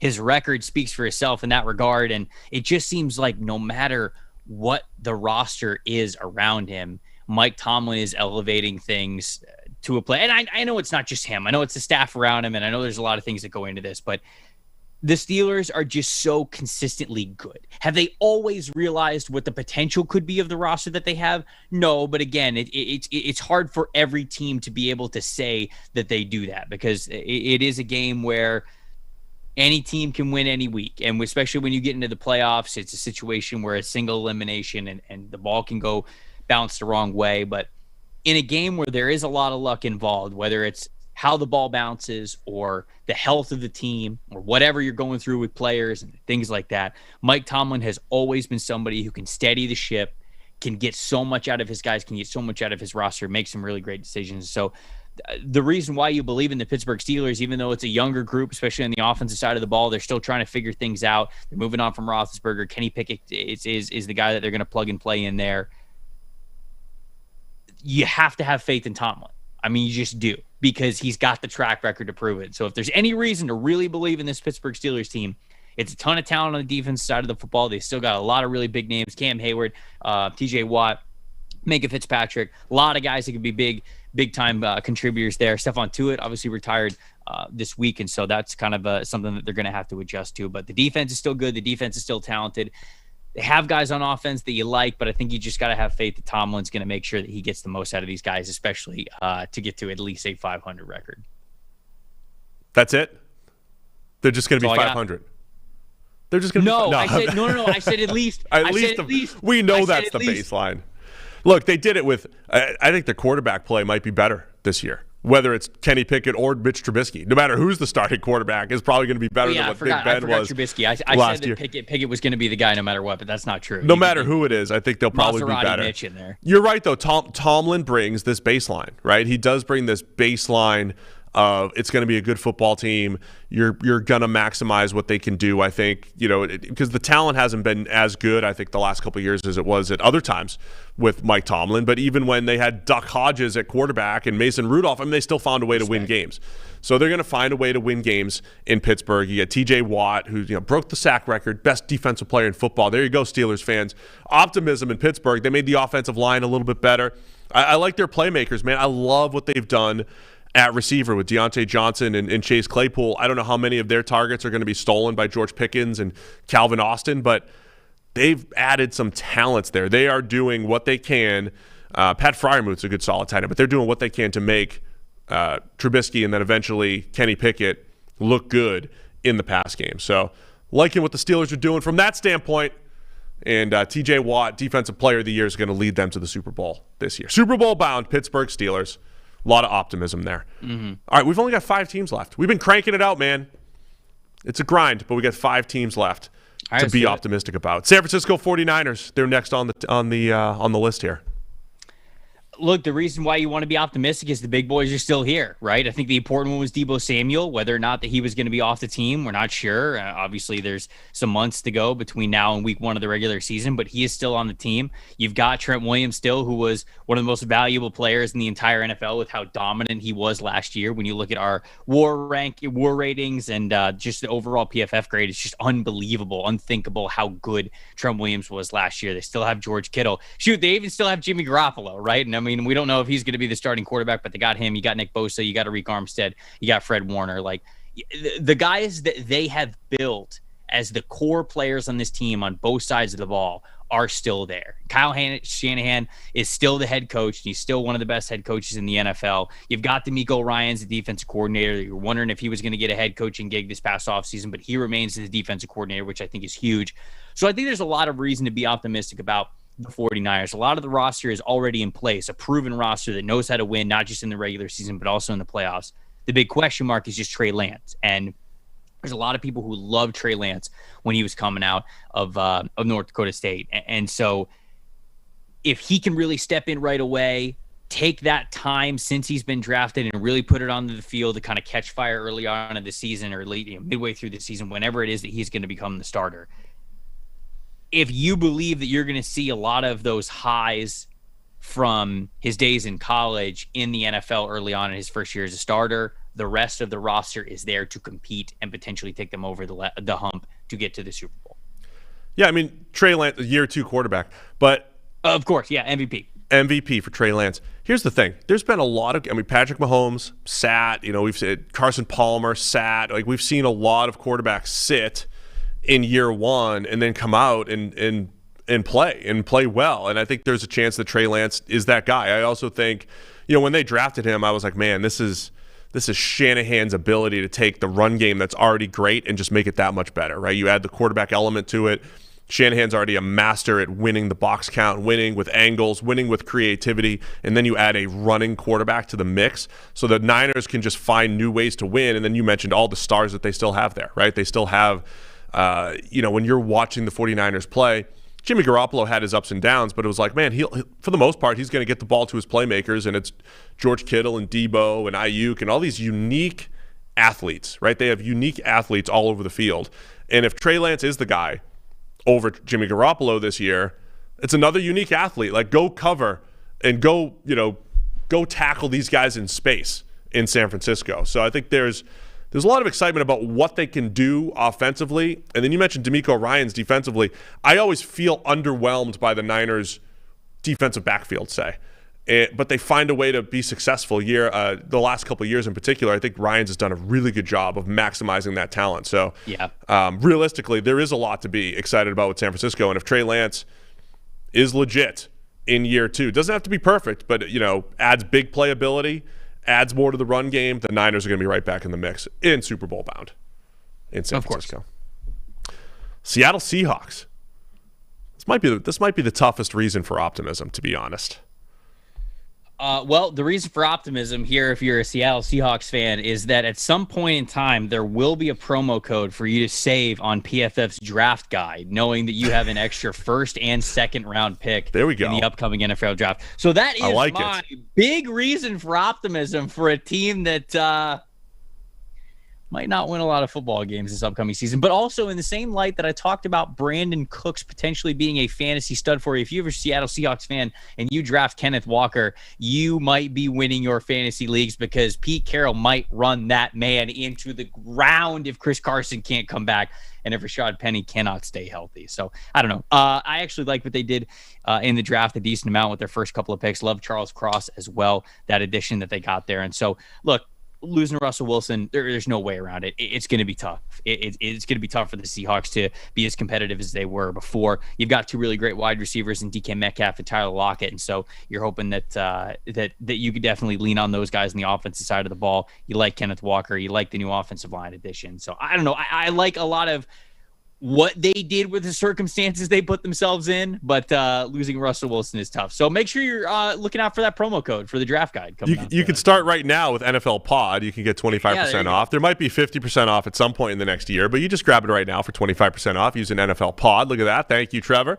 Look, I know every team's going to go to the Super Bowl this year and all that stuff, but for the Seahawks, if you're a Seahawks fan, I do think the idea of this past draft, right, like seeing the rebuild with the youth, 2 new starting tackles, both coming out of the draft, getting young players again to be excited about, but also Pete Carroll. We get to see Pete Carroll ball, man. It's addition by subtraction without Russ. Maybe not really, but you don't have the rift. Let Russ cook. You don't have to worry about letting Russ cook. You get to see this is going to be Pete Carroll's team and his stamp, whether it's Geno Smith or Drew Lock, if they're going to run the ball. Like you said, Kenneth Walker's going to get his 400 carries, but we get to see Pete Carroll try to win his way with the younger team. And I do think, look, both of the receivers are legit, Tyler Lockett and DK Metcalf. No matter who is playing quarterback, we saw Geno Smith put together some good games with those guys on the outside, right? So there might be some reasons for optimism there. But it's a challenging one for Seattle because, I think they're taking a step back this year to try to take steps forward in the future. But they're still going to make a little run to the Super Bowl. Of course. Yeah. Just a very casual Super Bowl. Casual. Drew Lock, legend. It's going to happen. Tampa Bay Bucks. Tom Brady's not retired. Next. Right. I mean, that's the entire reason why you have optimism in Tampa Bay. Everything kind of fell into place after that. The free agents all agreed to come back to Tampa Bay, even for a little bit less money. Not that any of them took major less money. I think still a lot of them, like Ryan Jensen, Carlton Davis, like those guys definitely got paid as well. But, they're reshaping the roster a little bit. You're bringing in Logan Ryan. You're bringing in Akeem Hicks. You're bringing in a handful of new guys as well. And Ndamukong Suh's probably out. Jordan Whitehead obviously signed with the New York Jets. But the cornerback room, the safety room, it's all still solidified. The linebackers are still there. I think the defensive line is still solid with Joe Tryon Shoyinka subbing in for Jason Pierre-Paul, who's not going to be on the team, or at least doesn't have a contract right now. I fully expect Rob Gronkowski to be back on the team. And when you look at the offensive line, man, I mean, it's all still there. You somehow get Shaq Mason for a 5th-round pick. You get Ryan Jensen back. You replace Alex Kappa. You bring Leonard Fournette back. I mean, there's no reason to believe that this team cannot compete and potentially win another Super Bowl again. And it all started with Tom Brady being coming out of retirement and kind of shocking the world about that. Is there anything to Bruce Arians being out, any of the Brady-Arians relationship stuff? Is Brady going to have even more power in the offense? Byron Leftwich is still there, but we definitely saw the offense become a little bit more Brady-like last year. There was a lot more early down passing, not as much play action, but you started to see a little bit more of the short passing game show up. So what does that dynamic look like this year? Yeah, and I think that's natural, right? Look, I don't think that this big rift happened between Bruce Arians and Tom Brady that forced Tom Brady to retire. I don't think that he went to the Glazers and said it's me or Bruce Arians. I don't think that exists. I think in any work relationship, whenever you're seeing somebody every day, yeah, of course, some days they're going to rub you the wrong way, and some days you're going to have things that you butt heads at a little bit, but Bruce Arians is a guy who's always going to shoot it to you straight, but he's also very much a player's coach. This dude, yes, he expects a lot out of you. As somebody, as somebody who covered Arians closely, because I covered him in his first year in Tampa, I really truly saw that he doesn't take any BS. He has a standard that you have to uphold to, but he fully listens to his players. It's not like this my way or the highway BS kind of a thing. And I think that people look at Arians and they see how almost matter-of-factly he can be, and they think it's abrasive and they think the players aren't going to love it, but there is nobody who empowers both his coaches and his players more than Bruce Arians that I've ever met in the NFL or been around or covered. So I don't think that it was this, like I said, my way, it's either Bruce Arians or Tom Brady. I don't think that was the case. I genuinely believe that Bruce Arians was interested, motivated, and the main reason why he stepped away was to champion Todd Bowles. I think he looked at Todd Bowles and Byron Leftwich not get head coaching jobs, and he said, you know what, screw this. I'm going to take the opportunity in my own hand. I'm going to step away because I probably would have stepped away next year anyways. I'm going to give it off to Todd Bowles while he still has Tom Brady, put him in a great spot. And I genuinely think that was the reason that he did that. I don't think that there was this big feud behind the scenes that people are trying to kind of drum up. I think that this is the way that it happened. But for the offense, it was always going to be a little bit more Brady than Byron Leftwich or Bruce Arians, because Brady's the best to ever do it, right? And I think it always started as an Arians offense base, right? That Arians and Byron Leftwich simply said, okay, when these kinds of plays don't work, what are the kind of adjustments, the checks, the things like that you are comfortable with that we can install into what we do so that you're the most comfortable while still pushing the ball down the field. So I think that that's honestly, from everything that I have heard, read, all that stuff from all the people that I know really well who covered things in Tampa, that's how it's always been with the Bucs. The media would never drum up controversy where there isn't any. That would never happen. I can't imagine. No.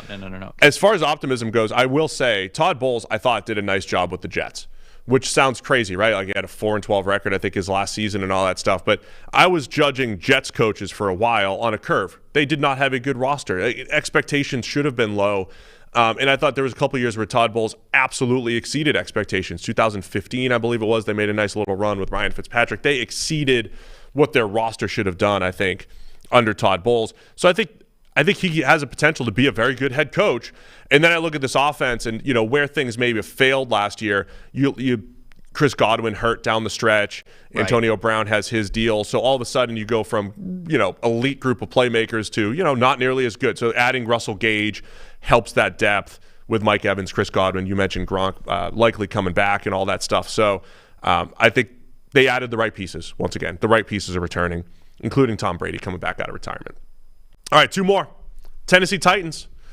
I just want to start with this really quick because you went all in on Mike Tomlin being the guy for the Pittsburgh Steelers. I've made the point here. I think Vrabel might be the next Mike Tomlin, the next head coach that just gets the job done. And last year was an incredible example of the Titans just rolling through starters and backups and players average fans haven't even heard of, and they have the number 1 seed in a very good AFC. I think Vrabel is just a really good foundation for what the Tennessee Titans are doing. 4 years of Vrabel as a head coach, 9-7, 9-7, 11-5, and then 12-5 last year. They get the number 1 overall seed. It's pretty crazy, especially considering that last year he didn't have Derrick Henry. And my reason for optimism is that Derrick Henry is still there. And when Derrick Henry is healthy, this Tennessee Titans team has proven that they can get as much as you possibly can out of running your team through your running back and what you do with him and kind of the value that you have there and the identity that you have there. You might be right about Vrabel, man. I mean, if Vrabel can somehow be above 500 with the Titans this year, then you basically have to start talking about him like Mike Tomlin, because it's hard to think that losing A.J. Brown and this team currently where it is, believing that they're going to be better or believing that they're really going to contend for the playoffs. But they've got Henry. They still have Ryan Tannehill. They've got the offensive line. I know Saffold's not there anymore, but it's still, most of it is there. They're still going to run their identity through Henry, and if they can get it done, man, you're right. We got to tip our hat to Mike Vrabel. Yeah, they did some nice things defensively. They found a way to get pressure even though they didn't have the best one-on-one edge rushers. They blitz well. You'd had games where Jeffrey Simmons just took over. The secondary was good, as they stitched it together, anchored by the safeties, Kevin Byard and Amani Hooker. But again, I give so much credit to, I think John Robinson as far as the depth pieces that they've been able to add, but also Vrabel just keeping it all together. So it's not as flashy of a roster as you highlighted there. But again, I think the staff is good. On offense for sure, right? Like I think I didn't give the defense probably as much props as I should have. Like Jeffrey Simmons is a top 5 interior defensive lineman, an unbelievable defensive lineman. He's coming to his own. He's being a game wrecker. I love Harold Landry. I think Harold Landry is incredibly talented as a pass rusher. When you look at the cornerback group, you got Caleb Farley, who if he stays healthy, I think he's really talented. The same thing with Christian Fulton. I love Roger McCreary as well, so I like that draft pick for them there. Elijah Molden was one of my favorite players, and so like you throw in Amani Hooker and Kevin Byard, all of a sudden that secondary room, if they stay healthy and achieve their potential, could be one of the best in the NFL. Like I'm honest with you, like they could take a massive step forward. That's how talented this unit is. They just got to stay on the field. So offense wise, it does seem like there's reason to have a little bit of reservations for the Titans, but defensively they should be even better this year than what they were last year. So I wanted to make sure I gave that shout out to, because it is an optimistic show. Yeah, we're optimistic, and the Titans are making their Super Bowl run, and the 32nd team that also could be playing the Titans in the Super Bowl is the Washington Commanders. Got a new name. Reason for optimism there. That's a good starting point. But the Commanders rounding out the show. What's a good reason for optimism in Washington? Oh, what did I write down here? What did I write down for the Commanders? Carson Wentz upgrade at the quarterback position. I mean, kind of. Yes. So I wrote down 2 things.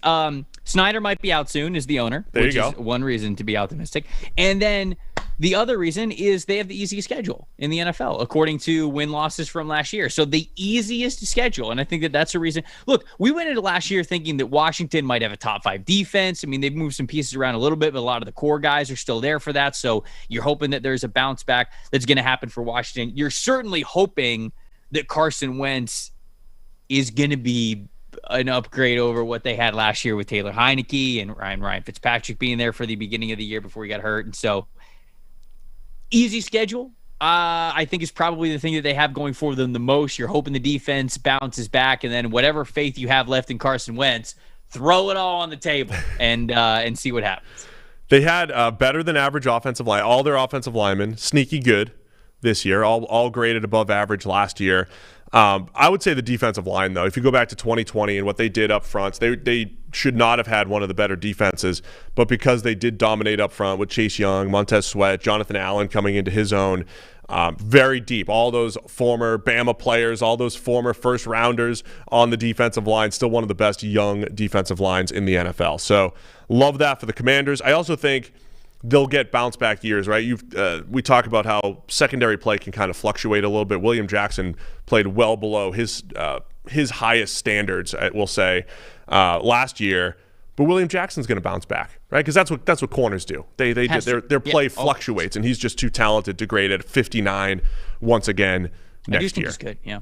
So Commanders are going to be better defensively. That D-line's going to stay healthy. Chase Young coming back, and Carson Wentz will be an upgrade at quarterback. On the Super Bowl run. On the Super Bowl, right? With Carson Wentz going to the Super Bowl that he should have been in 2017, and it's going to happen in 2022 with the division rival Commanders. What a story.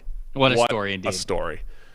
Well, that's it, man. Do you want to do USFL next? Reasons for optimism of USFL? No, that's all Eric Eager and Ian Hartitz. So if you want some USFL optimism, you got to get them on the show. Ian, that's where I tap out. Much respect for Ian giving the listeners and the viewers all of the USFL content that they can handle. Truly. On incredible. The PFF Fantasy Football Podcast. Anyway, thank you, Trevor. Much appreciated, man. I know we went through all 32 teams. We gave everybody some hope during OTA season here.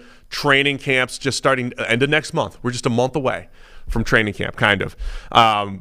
But man, it was fun going through and just being positive across the board while Sam's out driving with his negativity. Somebody's got to do it because Lord knows it wasn't going to be Sam. Lord knows it wasn't going to be Sam. So I appreciate it, Steve. This is a lot of fun. Thanks for having me, man. So I need the fans. Here's what we need. We need to crush the Fatal Flaws episode. And I'm just saying, the numbers did well.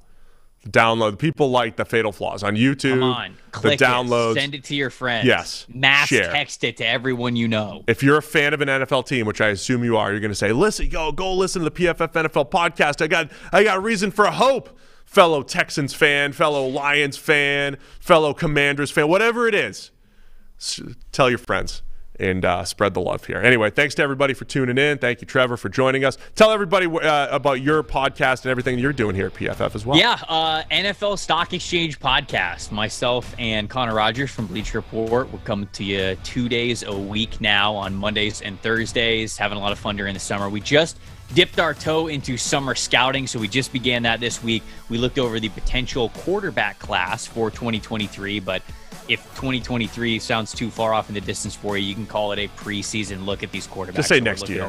Just next year. Building the draft class during the summer so you guys know exactly what to look out for when it comes to college football and when your team starts doing well or maybe not so well. Just getting a head start on some of your draft knowledge. So we're having a lot of fun doing that on YouTube and then, of course, wherever you listen to your podcasts. Awesome. So go check out the Stock Exchange. Appreciate Trevor. But real quick, the quarterback class going to be better next year? More than one first rounder, you think? Yeah, we recorded it yesterday, and I was talking with Connor about it. And last year at this time, when we were doing summer scouting, it's like, all right, like there's like a handful of guys that like might be okay, but you get I got 3-4 names deep, and then I was like, okay, like I'm not really like jazzed about any of these guys. This year, I watched 8 guys in-depthly, and there were still 2, 3, 4 guys that I wish I could have gotten to as well. So like there's plenty of players who you can fall in love with for many different reasons. I think we're getting back on track. We're talking about multiple first-round quarterbacks. This year's upcoming quarterback class in 2023 is going to be a lot more fun to talk about for sure. I like it. That's my early feeling as well. Yeah. So that's draft coverage across the world was down a little bit this year because the quarterbacks weren't as exciting. But next year, we're going back up. We're on the up. There's reason to be optimistic about it. All right, that's it. The Optimism Show. We're optimistic about next year's quarterback class as well. Anyway, thanks to everybody for tuning in. I'll be back on Monday. Mike Renner's going to be here. Poor Mike Renner without a home. Go check out, by the way, the final, I can never end a show. The final tailgate was just yesterday. So on End of an Era over here, either on YouTube or wherever you download your podcast, go listen to the last tailgate. Mike Renner, now a podcast free agent. So I'm gonna let him come into the studio on Monday, and we'll talk some ball. It's gonna be must listen for sure. Yeah. So thanks to everybody. We'll see you on Monday.